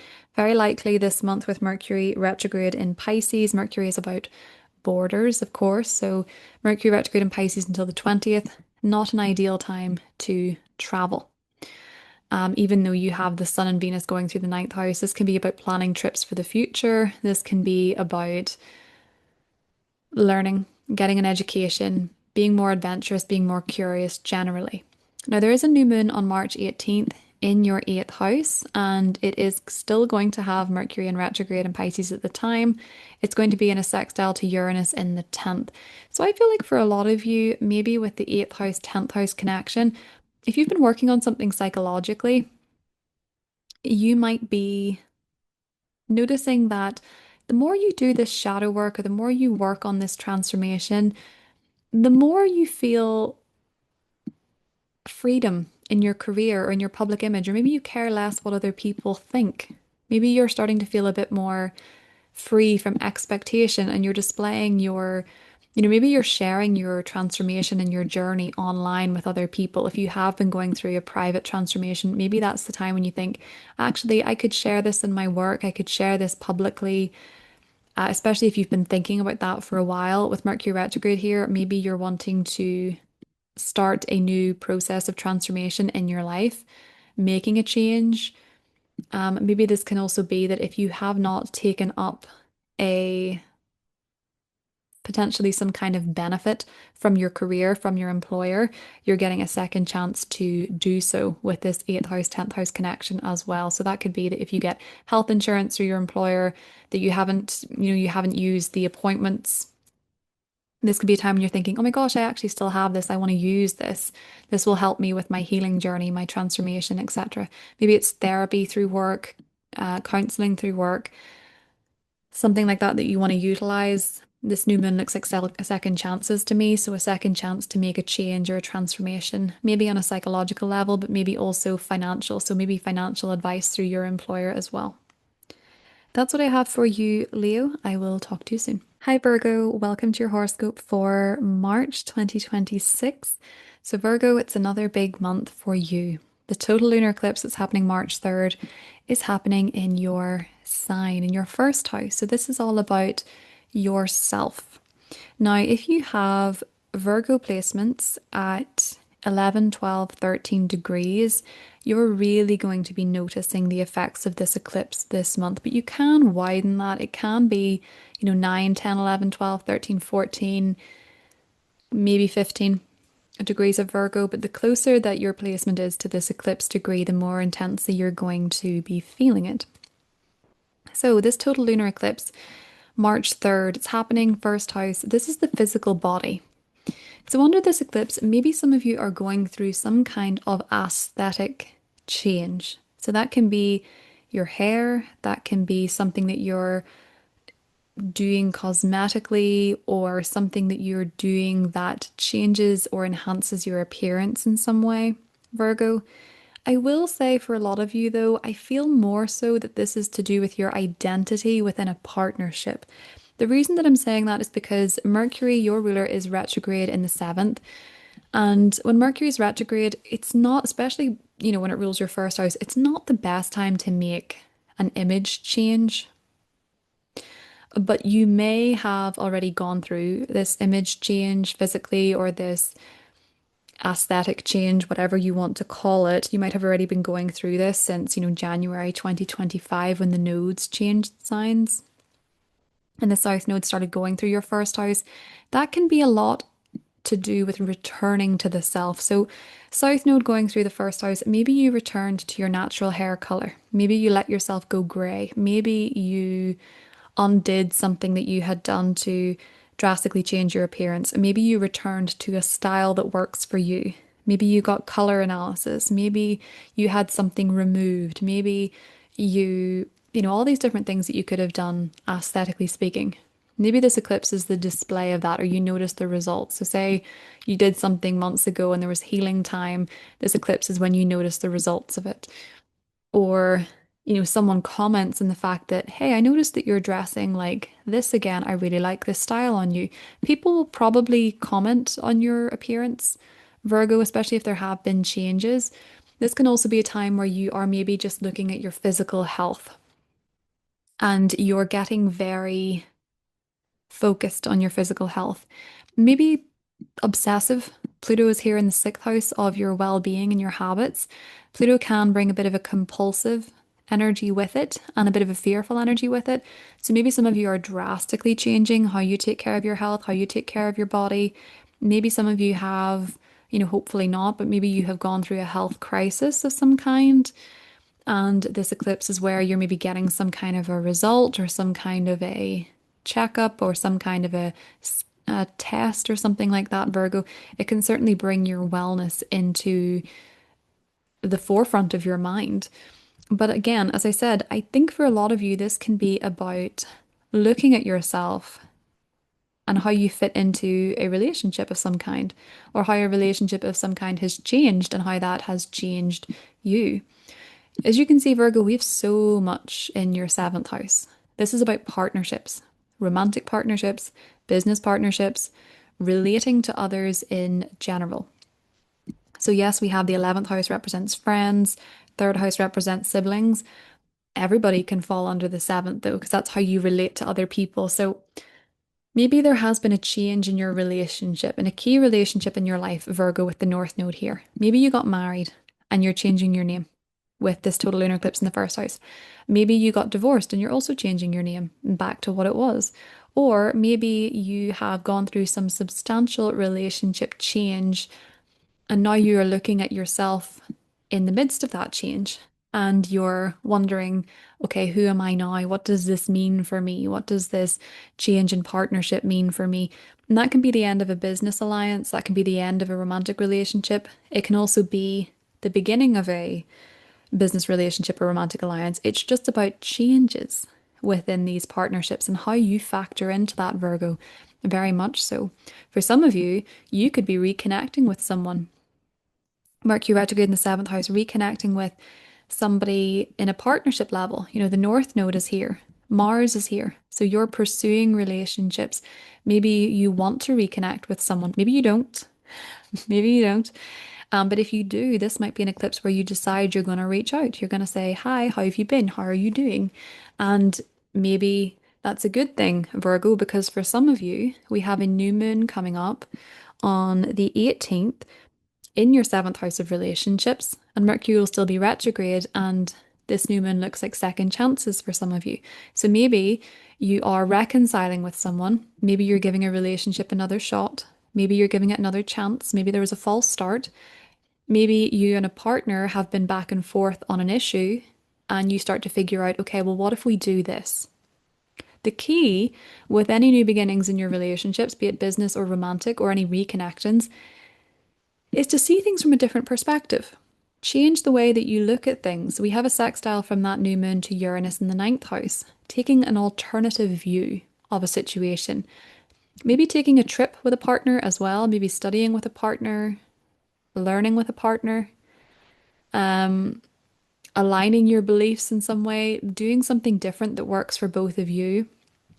This can also be positive legal changes. So I do think for some of you, there could be, maybe you've got married or whatever the case may be, and you're changing your name. It feels positive for most of you because it is in a sextile to Jupiter retrograde in Cancer in the 11th. So it's a positive change for the future. So if you're divorcing, you're probably thinking, do you know what? I'm kind of optimistic about what the future holds. Or maybe if you're married, you're thinking, okay, well, I'm excited for this next chapter because we're gonna, Jupiter and Cancer start a family. Or For some of you, it may not be because I'm conscious of the fact that Neptune is still here linked to Saturn. So while that can sometimes be strengthening a relationship, committing to a relationship, for some people it can be severance of a relationship, ending of a relationship, loss of a relationship, and that can be very difficult. So I'm trying to be sensitive about what I say. It feels like, irrespective of what's going on, Virgo, you may be quite emotional about it. You might be quite sensitive about it. And you might be having these very profound realizations about yourself and who you are within relationships and what you will and will not change and what you will and will not do or say and things like that. And you're probably having some discussions with someone in your life if you're single about what you're doing. And maybe that could be a therapist. Maybe you're reflecting on your relationship patterns and maybe you're reflecting on the relationships that you've had and you want a fresh start. You want to go in a new direction with Mars in the North Node here. And that new moon in Pisces coming up on the 18th can say, okay, new start, what do I want in my connections? Maybe I want someone who has had very different life experiences to me, or I want someone who can teach me about the world, or someone that I can travel with, or someone that I can grow with spiritually, or I want a relationship that's maybe done this way. It's a bit different to what I'm used to. There can be a need to do things differently as well, Virgo, in some kind of a connection. Speaking of Jupiter, Jupiter is going direct on March 10th. So Jupiter going through the 11th for you has likely been very social. And you may have expanded your social network. You may have had really good times with friends. You might have met new friends. You might have had more events to go to. But with Jupiter having been retrograde since November, a lot of that might have been an internal reflection. You might have been reflecting on your beliefs about friendship, your beliefs about who you will and will not socialize with, the teams that you want to be a part of, the groups that you want to be a part of, what has meaning to you in terms of social groups. So, charities that you work for, philanthropic endeavors that you've been interested in. You might have been reviewing all of these things and especially reviewing your beliefs about these things, Virgo. Jupiter going direct can absolutely, on the 10th, kickstart a very social period for you. The 11th house is activated, the 7th house is activated, more invitations, getting yourself into the right groups, the right teams, meeting the right people at the right time, very fun social occasions, very fun social opportunities, feeling more optimistic about the future as well. I know that feels ironic to say because when you look at the news every 5 minutes in 2026, you think, good Lord. But you might just generally be feeling more optimistic about your aspirations and your goals, particularly when it comes to maybe relationships, or maybe you're just cautiously optimistic, or maybe you're feeling supported by your friends through your relationship changes or your personal changes. You have more opportunity to meet people who will help you grow, help you develop, especially because Jupiter is answering to the North Node in Pisces. There's a connection there because Jupiter rules Pisces. And Jupiter also for you, Virgo, rules your fourth house. So maybe you're starting to think about the future plans with family or with a living situation. And maybe you're starting to feel a bit more optimistic about that area as well, Virgo. So that is what I have for you. I hope you have a wonderful month, and I'll talk to you soon. Bye. Hi, Libra and Libra risings. Welcome to your horoscope for March 2026.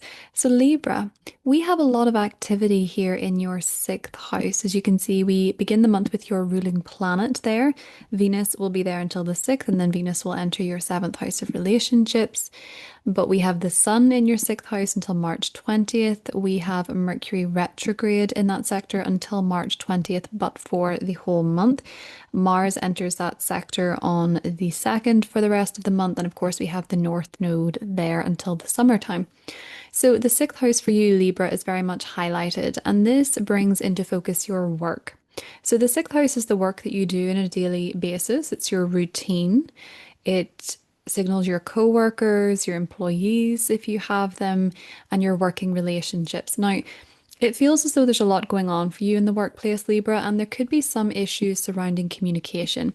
Mars here this month, there's no doubt about it. There could be some disagreement and frustration with your coworkers, with your colleagues, or your employees. There can certainly be a miscommunication, communication issues. There can be a need to review your work, to review the work of others, reassess how things are going in work. There can be a lot of back and forth discussions. This can be a time where you just simply send the right email to the wrong person, or you send the wrong email out to a bunch of people that were not meant to receive it, or something like that. Mercury retrograde in the sixth can bring errors up in the workplace. So there can be issues surrounding communication, scheduling, reviews, that type of thing. So discussions might not necessarily go anywhere in the first 20 days of the month when it comes to your work and your job, Libra. And this also goes for your health. So just be mindful if you have appointments in the first 20 days of March, you may need to reschedule them, or you may need to get a second opinion, or there could be miscommunication pertaining to health matters. Maybe that's your gym membership as well. There could be scheduling issues there. There could be issues with the technology there. You know, the treadmills might not be functioning when you go to the gym, issues with technology in your workplace as well, internet, Wi-Fi, that type of thing. The Mercury retrograde is very much amplifying issues in your sixth house of day-to-day work, routines, wellness, that type of thing, Libra. So there could be a bit of friction. But interestingly, as well, Mars going through the sixth house, Libra, can also be where if you're into health and fitness, you feel more motivated to hit the gym, to go to classes, to show up, to work out, to take better care of yourself, to cook meals that are good for you, to focus on your wellness and your health as well. You could be doing this with a partner or a personal trainer because Mars rules your seventh house. Some of you could be with a partner committing to a new workout routine, or maybe you're working on a business together or something like that as well for some of you, but there's absolutely a focus on health, well-being, and your work this month, Libra. And interestingly enough, there is a new moon there. So there's a new moon in Pisces on the 18th, and this can kickstart a new beginning when it comes to your work and your job. So maybe under this new moon, you have an opportunity to do something again. This could be that if you turned down a role in the past, maybe it becomes available again, or if you were not using some sort of role or service within your work, you realize that it would actually be beneficial for you to do so. If you've had, communication issues with people or scheduling issues with people, maybe you decide it's time to get a diary for your job. This new moon can be where you're giving something a second chance when it comes to health, wellness, and work. That can be a reset in a working relationship as well. Maybe you work through some miscommunication or communication generally, issues with colleagues, with coworkers. Maybe you're starting a new job, but it involves somewhere that you've been before or people that you've worked with before as well, Libra. So a lot of focus on your work and your day-to-day job, your wellness routines this month. And just bear in mind with the new moon coming up in Pisces, this is going to be the first new moon in 3 years where there isn't a co-presence of Saturn. So Saturn is no longer in your sixth house bringing karmic lessons when it comes to colleagues, when it comes to your day-to-day work, when it comes to health, when it comes to wellness, when it comes to your job. It certainly could have involved a lot of hard work, and maybe, you were experiencing tough lessons and tough realities through other people that you worked with, or, limitations when it came to your own health and wellness. But this new moon that's coming up is actually in a positive sextile to Uranus in your eighth house, which means that you can do things differently. And maybe with Uranus in the eighth house, you have been working on things that trigger you, or things that you have found to be unsettling, and you're starting to see the rewards of trying things differently, of breaking a pattern, of getting out of your comfort zone when it comes to your work or when it comes to your health with Uranus in the eighth. Uranus is a disruptor, of course, but Uranus does want us to do things differently. And when it's in the eighth house, that's the house of change and transformation. So some of you are thinking, okay, I'm ready to try this again. I'm ready to try and do this workout routine. I want to take this class. I want to go back to the gym. I want to follow this way of eating. I want to follow this lifestyle. I want to try again with this job, whatever the case may be. Libra, it feels as though you're willing to do things a little bit differently and have a reset around the 18th of March. You can certainly feel the beginnings of that new moon in the 3 days before and the 3 days after. But in the 2 weeks after this new moon, you'll start to notice the ball rolling and things get a bit easier with communication. Because truthfully, Libra, when we clear this Mercury retrograde on the 20th, and I know it's in shadow until April 10th, but with the North Node in your sixth house, this is an area that you can grow and you can have great experiences here with Saturn out of the picture, with Neptune out of the picture. Until the summertime, you might get more opportunities for growth, especially because Jupiter is going direct in your 10th house of career and professional success. And Jupiter rules your sixth house. So there's a really positive lineup coming for you in work, even if it doesn't feel like it now. So Jupiter goes direct March 10th, and Jupiter is exalted in Cancer. Jupiter going through the 10th house, it wants to expand your life professionally. It wants to give you more visibility. It wants to connect you with the right people professionally. It wants you to be seen for the work that you're doing, Libra. And that can be a good thing, that can be a bad thing if you have been, not doing the work. You maybe don't want that kind of visibility. For those of you that have been, you can get promotions, you can get your dream job, you can expand your audience if you have an audience with your work. You can connect with global people that work, if you're in a global firm, for example, because the 10th house having Jupiter transit, it can bring travel pertaining to work or meeting people from different cultures, different countries pertaining to your job, maybe relocating for work as well, having travel opportunities for work and career. That can happen, especially after March 10th when Jupiter goes direct. If you've been looking inwardly since November, Libra, about your beliefs when it comes to career, this is when you start to see them manifest in the real world and you start to get that promotion or you get that job opportunity or you really impress the right people at the right time. Sometimes with this transit as well, you can have brushes with celebrities. So you could meet someone famous that you're a fan of with Jupiter going through the 10th house as well. But it can definitely bring career expansion, career growth opportunities. As I say, to be promoted, to travel, to find a better job, to have better times in your career, to get a better boss if you have one, to start your own business if you're looking to start one as well.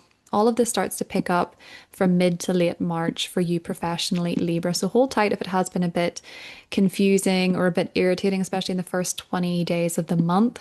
There definitely can be irritations. And just generally speaking, Saturn and Neptune now in your seventh house, your relationships of all kinds are being tested. Your boundaries are being tested. What will you accept and what will you not accept in your relationships, especially your working relationships with Neptune here, co-workers, employees, that type of thing. You're putting up a bit more of a boundary with other people. And that extends to relationships of all kinds. Although for you, Libra, as I said before, Venus moves into your sixth house, your seventh house rather, on the 6th, and will be there until the 30th. So for most of the month, you can experience relationship blessings.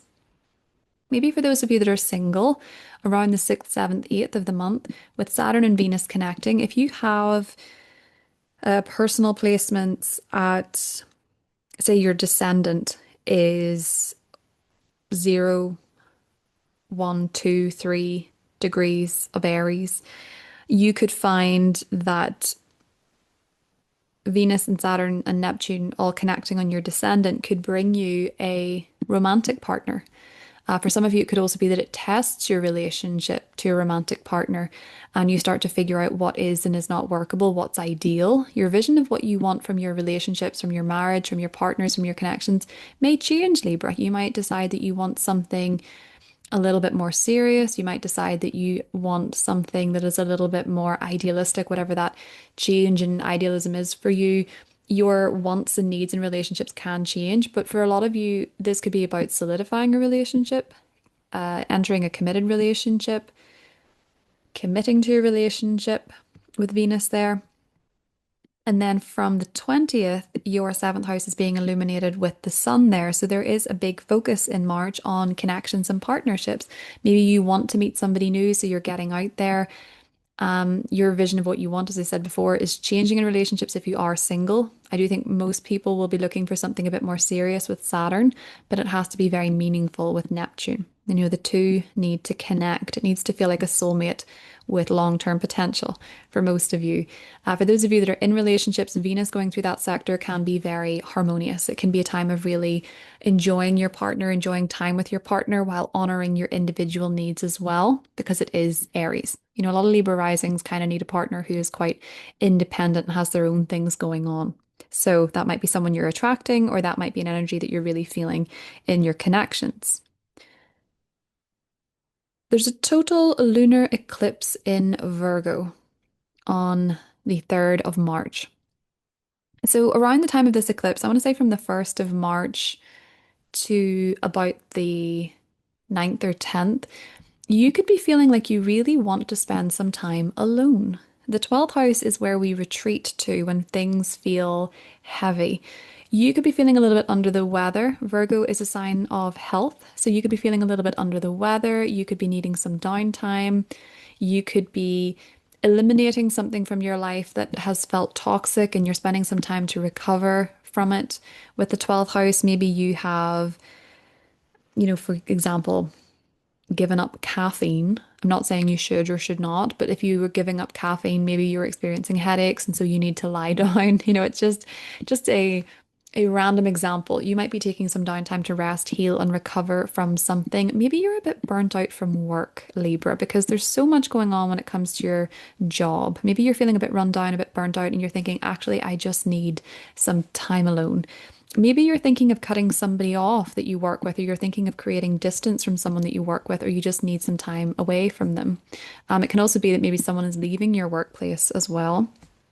But I think for a lot of you, this might be a time where you need more rest. You need to recharge. You need some downtime. You might find that if you have been burning the candle at both ends, you get a cold, or you just feel run down and burnt out and you need some time to rest, eat well. With Virgo, sometimes it can be about getting the right herbs, making fancy teas to recover from illness with the 12th house.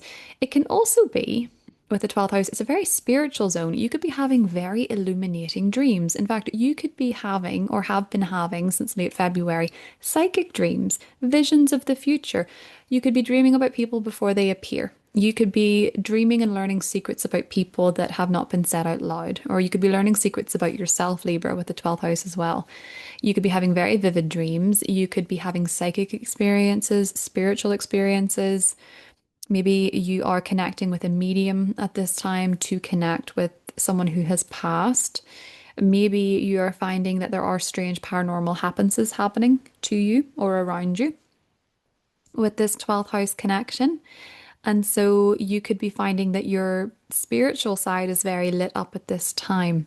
This can also be a time when you're very focused on your mental health and well-being. And if you're experiencing something emotionally or mentally that has been draining, it sort of reaches its peak here. And you start to think, okay, maybe I'm taking some time off work for this, or maybe I need to fit therapy into my schedule, or maybe I need to change the way I'm communicating with these people, or draw a boundary, or draw the line in this relationship, this connection. It feels as though you are needing to release something at this time, Libra, with that full moon total lunar eclipse. So that is what I have for you. I hope you have a wonderful month, and I'll talk to you soon. Hi, Scorpio. Welcome to your horoscope for March 2026. So, Scorpio, I'm going to start with your traditional ruler, Mars. Mars has been in your fourth house for all of February and is moving into your fifth house on the 2nd of March. So, because Mars was there with your modern ruler Pluto, maybe over the last month or so, you have been renovating your home. You have been putting work and effort into a home project, decorating, home transformations.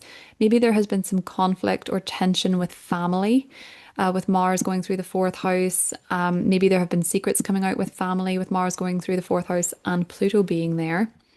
And you have been going through some sort of transformation when it comes to home and family matters. Now, something that's changing home and family, possibly property wise, is benefiting your work and benefiting your health. So maybe you have tackled something in the home that was negatively impacting your health and well-being. There's a sextile from Pluto to Saturn on the 28th of March that's building for the whole of March. So Saturn in your sixth is where you get very serious about your health. Maybe you needed to tackle something in the home for better health. Maybe you needed a space to work out. Maybe there was something in the home that was affecting your health. Maybe there was a family matter that needed to be addressed so that you can sleep better, feel better, something of that nature. Or maybe you needed to work on a home office or a space for you to work within the home. So Mars is moving from the fourth to the fifth. Mars going through the fifth. Mars, wherever it goes, can bring tension. You know that. Mars is your traditional ruler. So Mars going through the fifth house, this can bring tension with children if you have them. This can bring some tension as well in your dating life if you're dating, if you have a romantic partner. And this can also bring some tension when it comes to creativity, some frustration when it comes to creativity as well. But Mars also brings drive and it brings action and it brings energy. So maybe you're working on something with one of your children, a creative project with one of your kids. Or maybe if you're single and you're looking to date, you're focusing on putting yourself out there with Mars being in the fifth house. You're pursuing romance, you're pursuing romantic connections, you're pursuing a romantic interest. Maybe it's about creativity. Maybe you're feeling like you really want to put your time and effort into a creative project, Scorpio. The tricky part about this, Mercury is retrograde in the fifth house. So, what this can be great for is picking up something that you were doing already creatively that maybe you put to the side, whether it was a song that you were writing and you couldn't quite get it right, pick it up again, give it a second life. Maybe it was that you were dating someone and you fell out of touch for whatever, life was busy, you reconnect, you give it a second chance. And this can also bring, as I say, miscommunication in dating, miscommunication when it comes to fun hobbies, fun things that you're doing, going to the theater, going to the movies, going to a concert. There can be miscommunication about these events, or you show up and you forgot your ticket. And it can also be miscommunication with your children too, with Mercury retrograde in the fifth house. But all of this is designed to put you in new directions. We have the North Node there, and there's a lovely new moon happening in your fifth house on the 18th of March. So when we have a new moon in the fifth house, this can bring a fresh start when it comes to love, when it comes to creativity, when it comes to fun endeavors, having more fun in your life, and also your children if you have them with the fifth house. So because Mercury will still be retrograde at this time, it looks more so for you like some kind of second chance in these places. Maybe you have to, going forward, change the way you and a child communicate. Maybe you are, as I said before, bringing back a creative project that you were working on and you're giving it second life. Or maybe if you're out there dating, you're giving someone a second chance romantically or reconnecting with someone in a romantic fashion. Don't discredit the potential with this, Scorpio, because it is in a sextile to Uranus in your seventh house. So reconnecting with a creative collaboration, reconnecting with someone that you used to date. They could be quite different to what you're used to, or the approach could be quite different to what you're used to, or something about it is quirky, something about it is unusual, but it very well might work. So, whatever the case may be, whether it is dating someone that's a bit different to your usual type, or reconnecting with someone and dating them, going on more unusual dates, or there's just some element of difference to this with Uranus going through the seventh house. You're familiar with this. You've had Uranus there since 2018, shaking up your relationship life. It could have brought sudden splits, sudden marriages, sudden engagements, sudden reconciliations, dating someone different to your usual type, on and off. It's brought a lot of changes to your relationships and partnerships, Scorpio. This new moon in the fifth house could offer a second chance to somebody. And this could be something that pleasantly surprises you, something that you maybe want to take more seriously. Or, as I say, creative professional partnership, maybe working with someone on something creative. Or, if you have a kid and you've been having trouble communicating, maybe they have an interest that you're going to work on with them. Maybe you're helping them with a hobby and you're finding it is an unusual way to connect if communication has been troubling Scorpio. So as you can see, new beginning in the fifth house, but it seems to be rooted in second chances or giving something a second look. The lunar eclipse, the total lunar eclipse that's happening March 3rd, is going to be happening in your 11th house. And you're feeling the effects of this for the first 2 weeks of March for sure. Total lunar eclipses in the 11th can absolutely shake up your friendships. Maybe you are ending a friendship. Maybe your time with a team is coming to an end, a group. Maybe your dedication to a certain cause is coming to an end.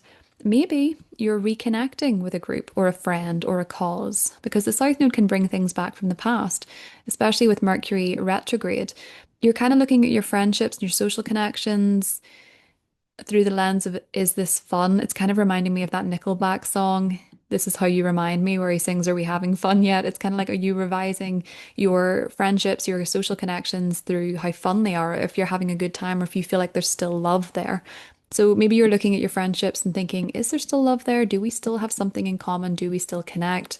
Do I want to reconnect with this person? Some of you could also be going from a friends to lovers scenario with that 11th house, 5th house connection too.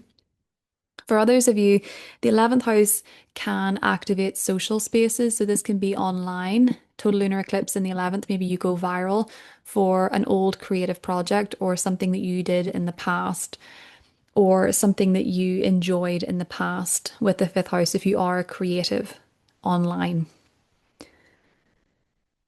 Venus is entering your 6th house on the 6th, Scorpio, and the Sun enters that sector on the 20th. Saturn and Neptune are there and they're being activated by the spring equinox and they're being activated by Venus. So you're putting more effort and you're into your health and you're taking your health and your wellness and your routines much more seriously with Saturn being there. So committing to exercise, committing to diet, committing to routines that serve you, that preserve you with Saturn, that help you with the aging process. Neptune in there, I think I said it before, but last year I noticed a Scorpio rising person using hypnotherapy to quit a bad habit for the sake of health. So maybe you're using hypnotherapy, meditation with Neptune, doing something that's quite spiritual in its nature to help with health. To take care of your health. Maybe you are ready to give up something that has been toxic or has been sabotaging you in some way, Scorpio. Venus going through the 6th, you'll probably get on a lot better with your coworkers, even if there are some testing lessons with coworkers and colleagues. You could find there are more social occasions happening in your workspace. Some of you could find love at the gym. Some of you could find love at work. With Neptune and Venus connecting in the 6th house, some of you could find an office romance starts up, or some of you could just find that maybe you are becoming more discerning generally with who gets your energy in the workplace and who doesn't, Scorpio. Now, one of the big themes of this month is that Jupiter is going direct. And for you, that's in your 9th house. So March 10th, Jupiter goes direct. Jupiter has been retrograde since November. When Jupiter's retrograde, the energy is internalized. We reflect on our beliefs. And for you, that's to do with education. It's to do with travel. It's to do with foreign affairs. It is to do with your beliefs generally. Jupiter loves being in the 9th house, especially exalted in Cancer. So maybe you've been reflecting on where you want to travel to, where you want to go in the world, what next big adventure you want to take, what you want to study. Maybe for some of you, you have been studying with Jupiter retrograde in the 9th and now you're ready to take the exam, you're ready to graduate, you're ready to travel, you're ready to study abroad, you're ready to go on a trip with your children. Maybe your children are wanting to go on vacation with you somewhere. It doesn't matter what age they are. They could be adult children. It could be traveling with family. Jupiter in Cancer. Or it could be that you are wanting to spend some of your money on traveling or a trip with Jupiter direct in the 10th house. It can certainly bring more opportunities to travel, to go to places where you have fun, positive experiences, Scorpio, now that Jupiter is coming back online. Some of you, it could be traveling for love with so much happening in the 5th house. It could be a long distance romance, or it could be bringing your creativity and your art and your creations to a global platform, Scorpio, especially with that eclipse in the 11th house, if that is something that you're working on, Scorpio. That is what I have for you. I hope you have a great month and I'll talk to you soon. Bye. Sagittarius, welcome to your horoscope for March 2026. So Sagittarius, the big news for you this month is that your ruling planet Jupiter is going direct. Jupiter stations direct on the 10th of March, and you will notice quite a substantial energy shift at that time because Jupiter has been retrograde since November. And when Jupiter is retrograde, it internalizes the energy. So you might have been reflecting internally about your beliefs, of what you can and cannot change and what you deserve. So Jupiter rules your first house, sense of self. It also rules your fourth house, family, home, property. So maybe you have been reflecting on changing your image or showing up to the world differently, or you've been reflecting on what you can or cannot change on a personal level. Maybe you've also been reflecting on your living situation or your relationship to family, or maybe even the past when it comes to family because of Mercury retrograde. And I'll get to that in a second. But with Jupiter going through the eighth house, if you have been internally rethinking and reflecting on change and transformation, this is when you can start to get clarity on change and transformation, what you want to change, and then the opportunities come. So, Jupiter going through the eighth house, it can expand your life financially.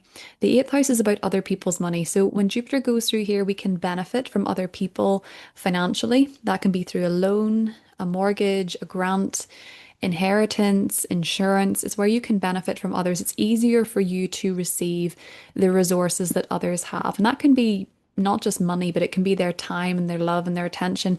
You can absolutely benefit from other people. And you can generally benefit from transformation and change, Sagittarius, that you're making.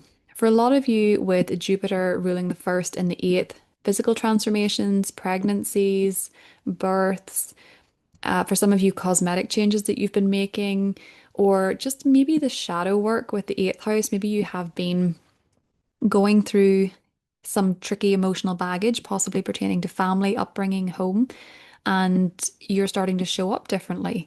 And you're starting to believe more in what you can and cannot change and what you can and cannot do. Maybe you're starting to feel more optimistic about the changes that you can make in the world and in your world specifically. Now, I mentioned family because we have so much happening here in the fourth house. A lot of your focus is on home right now, a lot of it's on family matters. Mars going through this sector can sometimes bring a bit of tension with family, especially because we have a Mercury retrograde here. So, miscommunication with family members, miscommunication with your mother, with your father, with your siblings, with your roommates, miscommunication with family generally, and a bit of frustration there with Mars. There is more potential for misunderstandings when it comes to your family relationships. Now, it can also be that there's miscommunication about home and property matters. I'm just going to say, I don't think you should hire anybody new to do work on your home, especially in the first 20 days of March. After the fact, maybe, but I would still recommend if you want to make changes to your home later in March, someone you've already worked with would be better. Mercury retrograde can bring trickster energy. So you contract someone, they overprice you, or they don't show up, or they're flaky, or something like that, and it irritates you. Mercury retrograde here can be reflecting on family history generally. So you might be researching your family lineage, getting more interested in your ancestry. This can also be a time when you're dreaming of family members or events that happened in your family growing up. With Mercury retrograde here, you might be, because Jupiter's in the eighth house, looking back on your family life with a therapist, doing shadow work on it. You could be working with someone esoteric as well, like a shaman or an astrologer or something like that, to go over family matters. I think you're reflecting generally, Sagittarius, on whether or not your living situation works for you. And with Mercury there, whether it works for you and your partner if you live together, or whether it's conducive to you finding a partner, maybe. Maybe you're finding yourself living in a town where nothing ever happens. Like everybody's over 60 and you're 20 and you want to find somebody. It could be maybe just looking through the lens of partnership. Is your home life conducive to a healthy, happy relationship? Does it work for you? Does it work for your partner? And how are you getting along with the people that you do share a space with? There can be some tensions there, but it can also help you maybe go in a new direction with the North Node. Maybe you're reflecting on your situation. You're thinking, actually, do you know what? Between now and the end of the year, I want to move. And some of you might, because the North Node is there. Saturn and Neptune have moved out of that sector. So you have a bit more clarity and open space once this Neptune. Once this Mercury retrograde passes, you might have more clarity on what you want to do about your living situation, if you do want to change it or not. Some of you, I'm aware, could already have changed it. The North Node has been in Pisces since January 2025. So you could have moved. For some of you, you might be reflecting on moving. And once we clear the Mercury retrograde cycle and you have Mars there in the North Node, you might think, actually, do you know what? I want to move. And there's an eclipse there 6 months from now, which is important to think about because we have a new moon there on the 18th. So when we have a new moon in your fourth house, Sagittarius, this can be where you do decide that you want to move or you want to make a change in your home or you want to reset a relationship with a family member. Because Mercury is retrograde at the time of this new moon, there is an element of second chances with this, and it's ruled by Jupiter in the 8th, and it's in a sextile to Uranus in the 6th. So there could be a reset in a relationship to a family member where there's been tension, or there can be a reset with a living situation, with something that you're doing in the home. You just might have to do things differently. Maybe a miscommunication leads to a breakthrough, or maybe this reflection that you've been doing on your home and living situation is making you realize, 6 months from now, I want to be here, or I want the house to look like this, or I want to be living with this person, etc. There can be a reset with this new moon when it comes to home, when it comes to family. And because Jupiter is in the 8th house, this is all in a transformative sense, wanting to transform, wanting to clear out old baggage as well. So maybe you're wanting to get rid of an accumulation of stuff in your home, Sagittarius, also. The total lunar eclipse, by contrast, is happening in the 10th house on March 3rd. So the first 2 weeks of this month, but bear in mind this is a 6-month cycle, you could be experiencing changes in your career. A boss could unexpectedly suddenly leave. There could be changes happening in the workplace. You could get promoted. Your role could change. Your hierarchy could change. There could be shifts in your hierarchy. You could move up, you could move down. I think for most of you, Sagittarius, you've probably already experienced some sort of career shift since January 2025. You've probably already moved to a different job or returned to a job or expanded your role or been promoted or left the workplace. There's likely been some kind of change, but if not, this might be where it happens. It's a total lunar eclipse.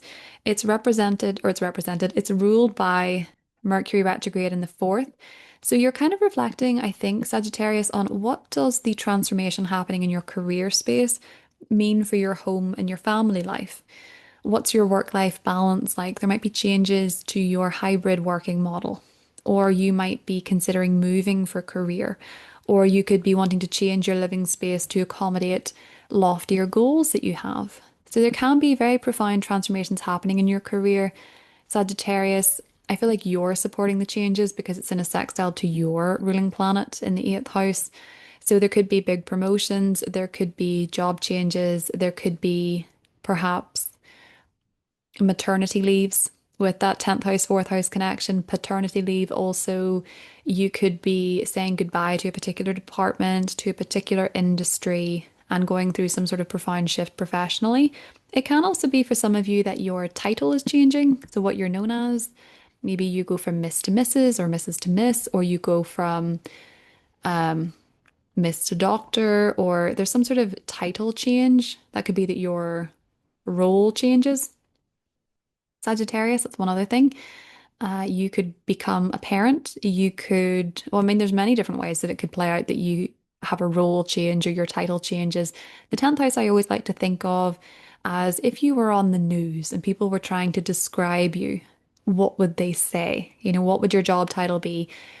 What would your family title be? That kind of thing. It can all come under the 10th house. So there can be profound shifts here. For some of you, it is returning or reconnecting to your workplace, a job, a professional path, a career with the South Node.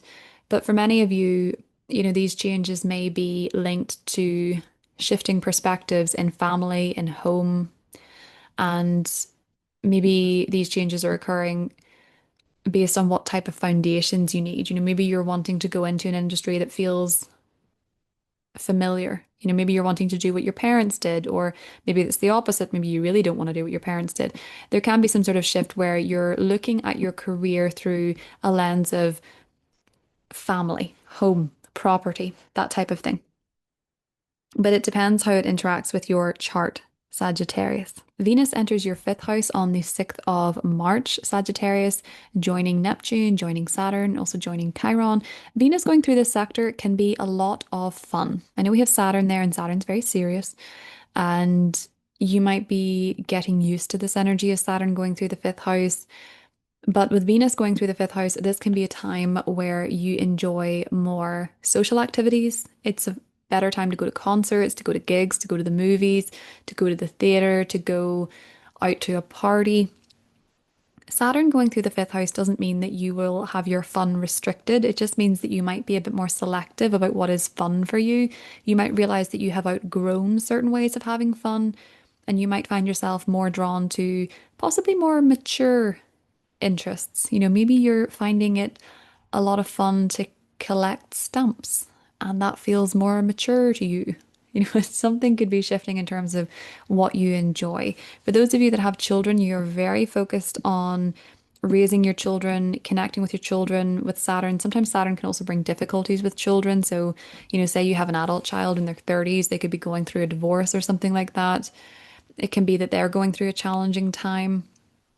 But Venus going through the sector really softens it and can help you have a good time, enjoy yourself, go to more parties, have more events, and also attracts more romance to you. Similarly, if you're single, what you're interested in romantically may be different. You could be with Saturn, maybe going for someone who is 7 years older than you or 7 years younger than you. I often find seven comes up with Saturn because that is a Saturn square cycle. Maybe someone where there's a little bit of an age gap, as long as it's an appropriate age gap, of course. But Saturn going through the fifth house, you can be more selective and maybe a bit more choosy in terms of who you date and who you want to date. Neptune does mean you're looking for a soulmate, and that can bring really romantic energy. But with Saturn there is a level of discernment, Sagittarius, when it comes to romance, if you're looking for that type of thing. Venus going through that sector, very romantic time. You may indeed attract more romance in your life. There can be more crushes, there can be more romantic pursuit with it being in the sign of Aries. The sun enters that sector on the 20th. Again, it's a time to go out and have fun. As I say, Saturn means that you're just simply more discerning about what is and is not fun for you, Sagittarius. That is what I have for you, and I'll talk to you soon. Hi Capricorn, welcome to your horoscope for March 2026. Capricorn, for you, I'm going to start with the total lunar eclipse in Virgo, which is happening on March 3rd. Now, this is happening in the ninth house, and you're going to feel the effects of this eclipse for the next 6 months. This storyline might be developing, but you could certainly feel the most profound effects of it in the first half of March, if you haven't already. A total lunar eclipse in the ninth house, this can bring up matters of travel, long distance travel. It can bring up matters of education, of study. So maybe at the time of this eclipse, you're getting exam results or you are taking exams. Maybe you are graduating. Maybe you're getting your certificate, your diploma, your master's. Maybe you're finding out if you got into university or if you got the grades that you wanted. Maybe there are substantial conversations coming up about your higher education, Capricorn. The dispositor is Mercury here, retrograde in the third house. So there can be communication issues. Make sure that you double check the dates of your exam, or, you make sure that you double check when you put your student number down or whatever the case may be. Mercury retrograde can sometimes bring rescheduling, a need to resit, a need to redo, or just issues surrounding communication, getting the deadline wrong, technology issues with submission. So if you could submit early, that would be great. But just bear in mind that there can be issues with technology and communication generally pertaining to exams, education, university, that type of thing. Or you might find that if you're wanting to sign up for a course, you have to take a smaller one first. That can be some way that this plays out. There are communication issues afoot here with Mercury retrograde in the third. You might have to go over some details, or you might have to retake something, or you might have to, it can even be that your results go to your junk inbox instead of your actual inbox or something like that, Capricorn. There can be communication issues about the big events happening in your ninth house if it is pertaining to education. Now, if it's pertaining to travel, this can be a lunar eclipse where there are plans to travel. Maybe you are traveling. There can be issues, of course, because Mercury is retrograde in the 3rd until the 20th. This can be a time though where you're having to go back and forth about visas, about passports. Maybe some of you are needing to get your passport renewed, you're needing to get a visa approved. Applications, those type of things can all come to the fore of a total lunar eclipse in the 9th house. But I do find with the South Node, oftentimes people realize, oh my gosh, I'm going to such and such a country and I've just realized my passport is out of date. So do check those things, Capricorn. If you are traveling, check that you have everything that you need. Double check, get a second opinion. Mercury retrograde in Pisces is so difficult to pin down. So there can be communication frustrations generally. For some of you, you're planning a long distance trip in the future with this lunar eclipse. And I would really hope for most of you that that is the case, just because this Mercury retrograde in Pisces is very tricky when it comes to borders, foreign lands, distant places, miscommunication, travel issues, that type of thing. So maybe you're planning a trip for the future with the 9th house being highlighted here, or maybe some of you are replanning, like you're rethinking where you're going. You're changing your schedule. That can occur with a lunar eclipse in the 9th house as well. This can also be a time for some of you that you're changing your beliefs. Maybe your belief system is shifting in some way because of conversations that you're having, even arguments that you're having with other people. Capricorn can shift your belief systems. Now, I want to talk about this party that we have here in the 3rd house. We have Mars there, the North Node, the Sun, we have Mercury retrograde, and we have Venus. Venus is there until the 6th. This pile up in the 3rd house, this is amplifying your relationship to your siblings, your relationships with neighbors. This is also about your aunts, your uncles. The house generally is about communication. So we're looking at your phone, we're looking at how you communicate, what you say, how you listen, gadgets, technologies, cars, commuting, short trips, they all fall under this 3rd house. So with Mercury retrograde here, these things can go haywire. Until the 20th, you and a sibling can try and solve an issue and it just goes in a completely different direction because they're seeing something completely differently. They're projecting. Similarly with a neighbor, you're having a conversation, you think you're on the same page. No, they're seeing things completely differently, especially if it's around borders, to your property. There can be miscommunication there with neighbors. And also, if you're in school, miscommunication about exams, miscommunication about scheduling, misunderstandings with teachers, that type of thing. I'll also just mention that if you are in education, a teacher or a mentor could be leaving your life with the 9th house or returning to your life with the South Node. So Mars going through the 3rd house and Mercury retrograde, miscommunication, communication issues with siblings, with neighbors, with aunts, with uncles, with cousins, or just generally. Mars going through the 3rd house, sometimes things can come out a bit harsher than usual when Mars goes through the 3rd. Things for you might come out passive aggressive, even if you don't mean them to. Or you might find other people are being kind of passive aggressive, or there's a spiritual bypassing going on in your conversations with people, or they're feeling that from you. Miscommunication, though, can actually make things a bit stronger, Capricorn, because we do have this lovely new moon happening on the 18th, which offers a reset for any of the communication issues that have been going on. So maybe if you've had a disagreement with a sibling or a neighbor, that new moon comes in and says, let's have a second chance at this. Let's look at things differently. Let's try a different approach. Let's get on the same page. Because it is ruled by Jupiter in Cancer in your 7th house, which is good for your relationships. So with that new moon, there can be a reset with any of these things. It can also be a time where you're maybe changing contract for your phone or your car. There's a change in vehicle. There's a change in contract. I find with the North Node going through the 3rd house often coincides with getting a new car, getting a new vehicle.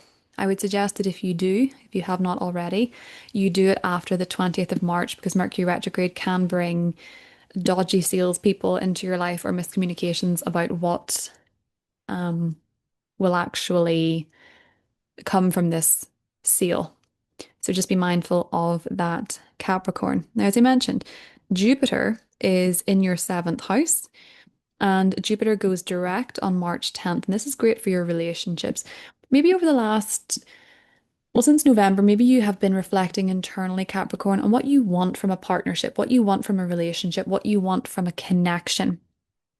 And that internal work that you've been doing, the internal growth and reflection, might now manifest as very different results tangibly.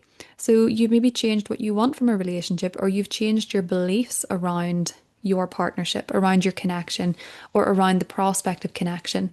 Jupiter going direct can bring in a marriage partner, a committed relationship. It can be a time when you get married. If you've been back and forth thinking, will we get married? Will we not? Will we get engaged? Will we move in together?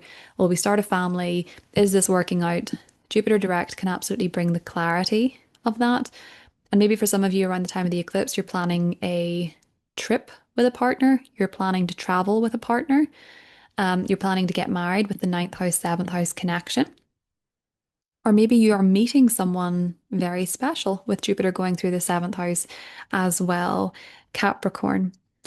Jupiter going through the seventh house tends to be one of the luckier transits for love, the luckier transits for meeting someone significant, getting married, getting engaged, or successfully leaving a relationship if you're unhappy. You know, it can feel like a good thing when Jupiter goes through the seventh to leave somebody behind, believe it or not. Now, Venus is entering your fourth house on the 6th of April, and Venus is joining Saturn and Neptune. Venus going through the fourth house can be really positive for home and family matters, getting on better with your family, beautifying your home, beautifying your space. Your tastes in decor might be changing a bit. Neptune can bring a very spiritual, idealistic, whimsical flow to the home. Saturn can bring antique, structure, refinement, minimalism. So you might be, with Venus going through Aries, experimenting with new styles for your home and property, Capricorn. Saturn going through the fourth can also be where you get quite serious on buying a property, purchasing a home, renovating a home, restructuring a home, or something like that as well, Capricorn. But that is what I have for you. Hope you have a wonderful month, and I will talk to you soon. Hi, Aquarius. Welcome to your horoscope for March 2026. Aquarius, I'm going to start with the total lunar eclipse in Virgo because we are continuing eclipse season in March. And of course, the last eclipse, the solar eclipse, was in Aquarius. It was in your first house and it was in a very rattling square to Uranus. So I hope you're doing well. I hope that that eclipse was not too much for you.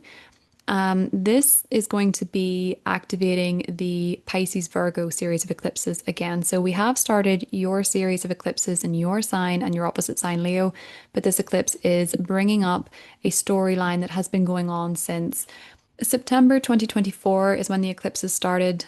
January 2025 is when the nodes shifted. So this is a longer term storyline. And this total lunar eclipse, it's intense for you because it's happening in the eighth house. And the eighth house is very transformative and it is quite shadowy and quite intense. So this can trigger some deep emotions for you. Deep emotions can come to the surface. And you might have some stuff that you need to bring up in order to release. You could be doing some soul searching. That's quite difficult to say. You could be doing some shadow work with this total lunar eclipse in the eighth. Maybe for some of you, that's through consulting an astrologer, the eighth house, or consulting a shaman, or consulting a therapist, doing some healing work on yourself here, Virgo, eighth house. So you could definitely be confronting old fears or working through some sort of pattern, overcoming a trauma. And this might be related to your sense of self-confidence with Mercury retrograde in the second house. Something could come up and you could feel emotionally triggered and think, oh my gosh, I thought I had dealt with this. I thought I had overcome this insecurity. And this eclipse says, not quite. We need this change. We need this transformation to occur, Aquarius. So for some of you, this can be very intense and very emotional. And a lot of what's coming up at this time could be very profound. And it may be where you revisit some old storyline that is still running behind the scenes, not forgetting that Pisces is very subconscious. So yes, old stories surrounding your worth, surrounding your value, surrounding your confidence could come up to be released and transformed, Aquarius. This can also be to do with finances. A total lunar eclipse in the eighth house, something can change absolutely when it comes to partner's money, your spouse's money, their income, the money that you benefit through them, joint mortgages, joint financial matters, inheritance can come up at this time. There can be profound changes when it comes to taxes, when it comes to debt. For some of you, that could actually be that you're clearing debt because you have been reflecting and revisiting on your financial situation. Maybe with the North Node in Pisces, especially now that Saturn's out of it, the North Node in your second house, Mars here, you're actively working to make more money so that you can maybe clear some debt or change your financial situation. Especially with Saturn out of this sector now for you, Aquarius, until the summertime with the North Node there and with Mars there all month. Maybe you are going to discover new ways of making money through your talents or through this soul searching that you're doing. Mercury is retrograde here though until the 20th. I wouldn't recommend buying anything that you can't return because you could certainly have buyer's remorse with Mercury retrograde here. There can be disagreements about money, there can be miscommunication about money, there can be inaccuracy surrounding bills, surrounding any kind of financial matters, really. So I would double check your bills, make sure you're not being overcharged, make sure you're not underpaying. Check out the terms and conditions. Don't sign anything new, don't sign any new contracts in the first 20 days of the month. On the 18th, before Mercury goes direct, we have a new moon in the second house. And for you, Aquarius, yes, new moons are about rebirth, they're about resetting, they're about new chapters financially. So, yes, that's true. There can be a new chapter financially, but it seems to be a second chance at it with Mercury retrograde there. Maybe you are giving another shot at an old way of making money or an old way of approaching money. With the sextile to Uranus in your fourth house, you can be changing the way you spend money on the home. The money that you put into property, the money that you make from property can be shifting. You can be revisiting it. You can be reflecting on it. You can be taking a second look at a property matter, at maybe one that you've looked at before. Maybe your finances connected to your property. You're looking at them again and you're starting over. So there can be a new beginning for you financially, Aquarius, this month also, but it seems to be rooted in past reflection, in past conversations, something coming up again to be renewed or reviewed. But with Mars there, you can absolutely be more motivated to make money. So a lot of focus on your material realm this month. And as I said before, don't purchase anything you can't return. Don't spend big amounts of money on anything. Don't sign contracts rather before the 20th. Around the 20th, because we're in the aftermath of that new moon in Pisces, you'll start to get a bit more clarity on what it is that you want to spend your money on or what financial opportunities are worthwhile, especially if they're connected to home, property, or family. This can also be maybe that, a family member that owes you money returns it to you, Aquarius. Jupiter is going direct on March 10th, which is exciting. Jupiter's in your sixth house. So Jupiter going direct here is wonderful for you when it comes to your work, when it comes to your health.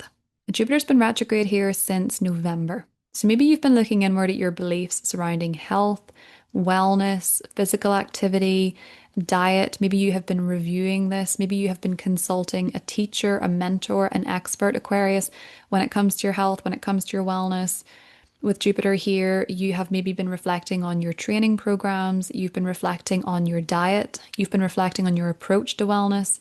Maybe for some of you, you have been reflecting on your work, your beliefs about work, what you want from work, what you need from work, what you're learning from your career, what you're learning from your job. This can bring better time with coworkers as well, especially now that it's going direct. So coworkers and employees can be luckier people for you. Now that Jupiter's going direct on the 10th, you can see better jobs coming in, better times at work, improved fitness, improved health.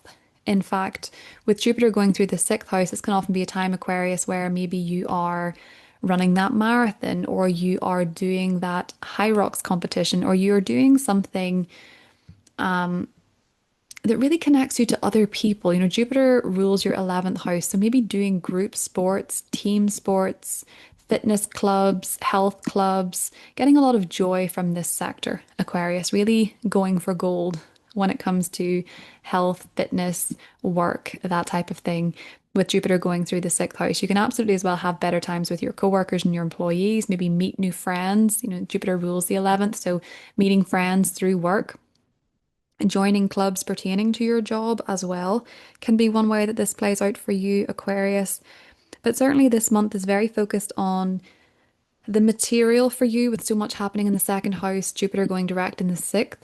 But we do have a lot of emotional stuff maybe coming up with that total lunar eclipse in the eighth as well, some past stuff to be processed.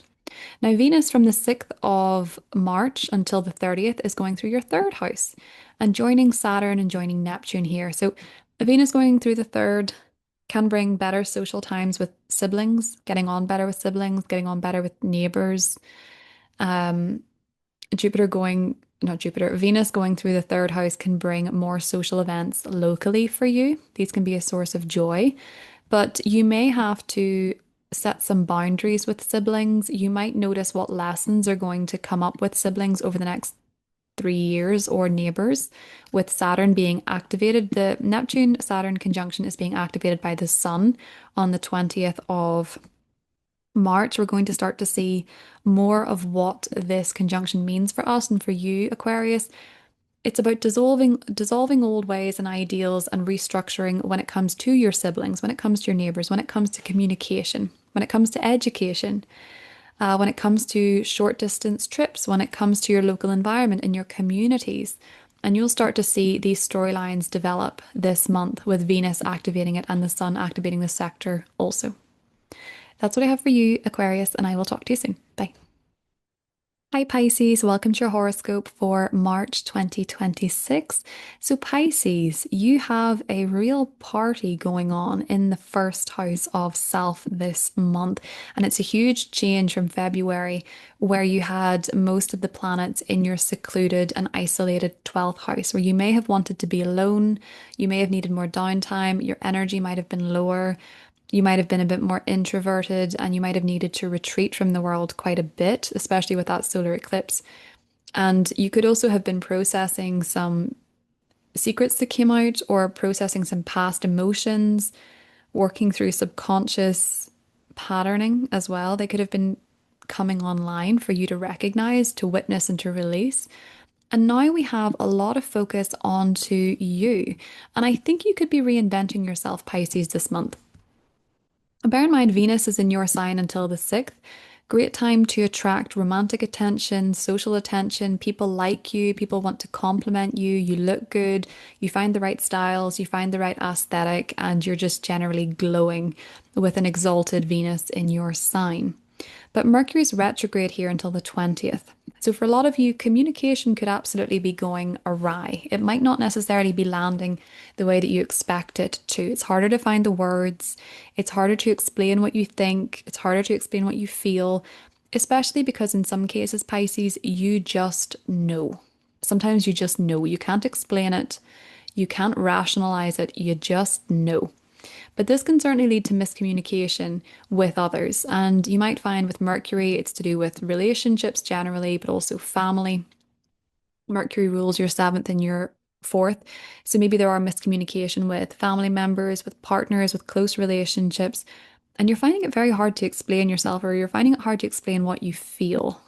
You're finding it hard to get the words, and there can certainly be miscommunication between you and other people in the first 20 days of the month. And this could be irritating because Mars is entering your sign on March 2nd. And where Mars goes, energy flows. So, yes, you can get an energy boost. You can feel more motivated. You can feel more assertive. And especially after having Mars in the 12th, you might suddenly feel like you have come back to life in a big way, Pisces. You have your energy back. And Mars connecting with the North Node, maybe you're finding more of a need for physical activity, physical outlets. You're really wanting to hit the gym. You're really wanting to go swimming or go for a walk on the beach, whatever the case may be. Your energy is coming back online. But with Mercury retrograde, maybe you're just generally reflecting on what you want or what you think. Or with Mercury and Pisces, especially in retrograde, there can be an issue about projection. So you might find that other people are projecting onto you and you're having a conversation and they're getting a completely different reasoning than what you actually mean. Or you could find that you're even projecting onto people. An old story is coming back and you're hearing not necessarily what you want to hear, but what your brain expects. And a lot of us with Mercury retrograde and Pisces are trying to reprogram the subconscious to break old patterns. So a lot of focus on yourself. You're very visible. It's impossible not to notice you this month, Pisces, with so much in your sign. You're getting very clear on what you want, and sometimes that means you have to look backwards in order to move forwards. And the new moon on the 18th, that's happening at 28 degrees of Pisces. So if you're a later degree Pisces person, sun, moon, rising, 27, 28, 29 degrees of Pisces, this is a cosmic reboot for you. It's a reset when it comes to your image, your personality, and maybe you're going through some sort of a glow up, but it's about a second chance. So you're giving yourself a second chance on something, Pisces. With Mercury retrograde there, maybe you're giving a second chance to a connection. Maybe you're giving a second chance to a home or property matter. You're wanting to try again at something that is for you. With Mercury retrograde still at the time of that new moon. The new moon itself is in a lovely sextile to Uranus in the third. So maybe this is about communication, social media, siblings, neighbors, cars, information, learning, workshops. Maybe that is connected to your new beginning. The dispositor is also Jupiter in Cancer in the fifth. So for some of you, that is that you've tried again and you're pregnant. That can be that you are dating again. That can be that you're giving a creative project another shot. And speaking of this, Jupiter is going direct on the 10th, and this is amazing for you, Pisces. This is when you're starting to notice the shift, especially in the second half of the month, because Jupiter is your traditional ruler. And Jupiter going direct in an exalted Cancer is going to be wonderful for you, especially because it is connecting to the eclipse before it goes direct, and because Jupiter rules the planets in your first house. So, Jupiter going direct in the fifth house. Since November, you might have been reflecting internally on your beliefs about love, about romance, about dating, and maybe reflecting on your beliefs surrounding how lovable you are, what you deserve in love, what you want in love, what you believe love to be, what your expectations are from dating, dating patterns, that type of thing. And with Jupiter going direct in the fifth, this can absolutely open the doors for romance, for dating, for falling in love, for finding true love, for being happier also, because Jupiter is your ruler. So when it goes through the fifth house, especially exalted, you're happier. You can feel happier, more fulfilled. Life can feel more fun. There can be more opportunities to go to concerts, gigs, theaters, parties. There can be a lot more opening up for you socially. It can also, as I say, for some of you be a pregnancy, a birth with Jupiter going through the fifth house, having better times with your children, better relationships with your children, Jupiter going through the fifth house as well, and just generally having a better time. And what's really nifty about this, Pisces, is that this is Jupiter direct with just the North Node in your sign and not Saturn and Neptune. So it will feel quite different. You had a taste of this last summer though. But this is going to be until the summer, a time where you really feel like your risks are paying off, you're taking a gamble, love is going better, you feel generally more desirable, more fun, life feels more carefree, a bit wilder too with the North Node there, especially with Mars there this month. You feel more bold, more direct, and just generally can really open the doors for you to have a better time, more fun, more pleasure in your life with Jupiter going direct on the 10th. So let's circle back to the total lunar eclipse in the seventh house that's happening on March 3rd. So yes, we have so much happening in the house of self, but let's talk about the house of other. So I do have a video up on this if you want to go into it a little bit more in depth. But a total lunar eclipse in the seventh house, Pisces, this is highlighting your committed relationships. So romantic relationships, business relationships, there's change here. So for some of you, you have been reflecting on whether a relationship in your life is working for you. Mercury retrograde in the first house. You're wondering, do I want to be in this relationship? How far do I want to go in this relationship? Do I want to get married? Do I want to get engaged? Do I want to move in with this person? Do I see myself with this person long term? For some of you, maybe the answer is no. You might think this connection's not healthy. This connection is an old pattern that I want to break. And you might decide to leave. Maybe the North Node in Mars is saying, I want to be independent. I want to be on my own. I feel driven to do my own thing. So some of you could be leaving behind a relationship, be it romantic or business, or just a close interpersonal relationship, Pisces.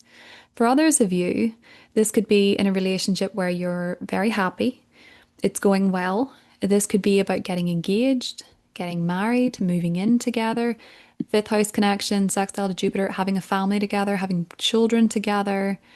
This could be, if you're single, a fated meeting, someone who you were meant to meet on this path of yours. This could be falling in love with someone. This could be reconnecting with someone because of the South Node. It's a South Node lunar eclipse, and Mercury, the ruler of the seventh, is in your first house. Someone from the past reaching out to you, running into someone from the past.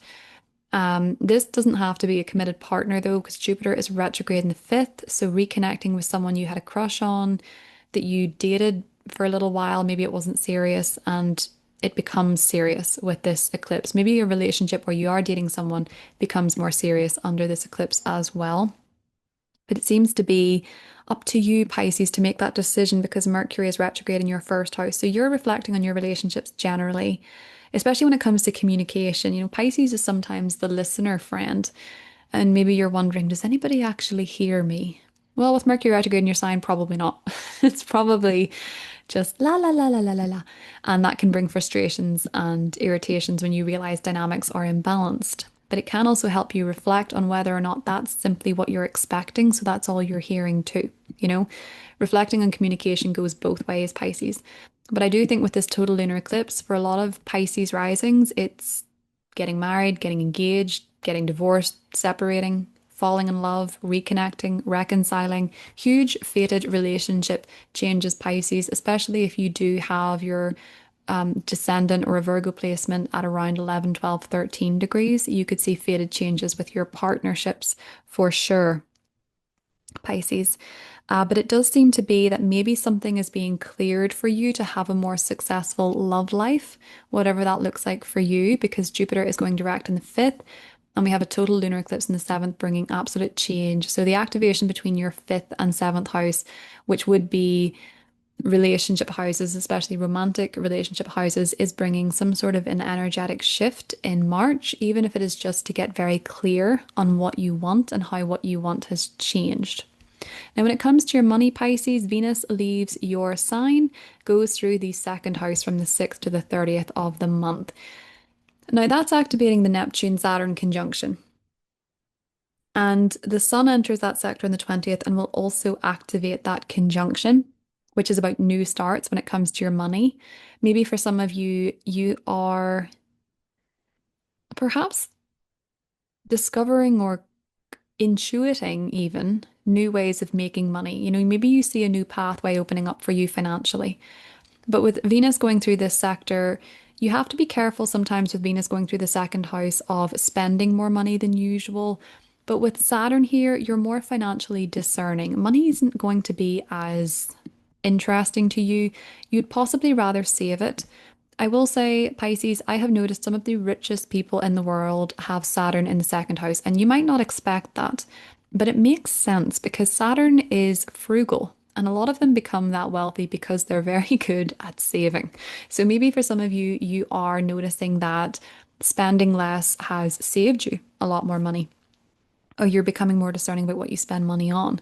Venus going through the second can bring a financial bonus. It can bring new opportunities to make money, especially through self-employment because it's in Aries.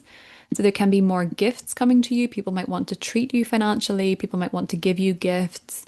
There can be new opportunities to make money. There can be more things out there that you want to spend your money on. But I would with Saturn, verge on discerning with Saturn in your second house, Pisces. That is what I have for you. I hope you have a great month and I will talk to you soon.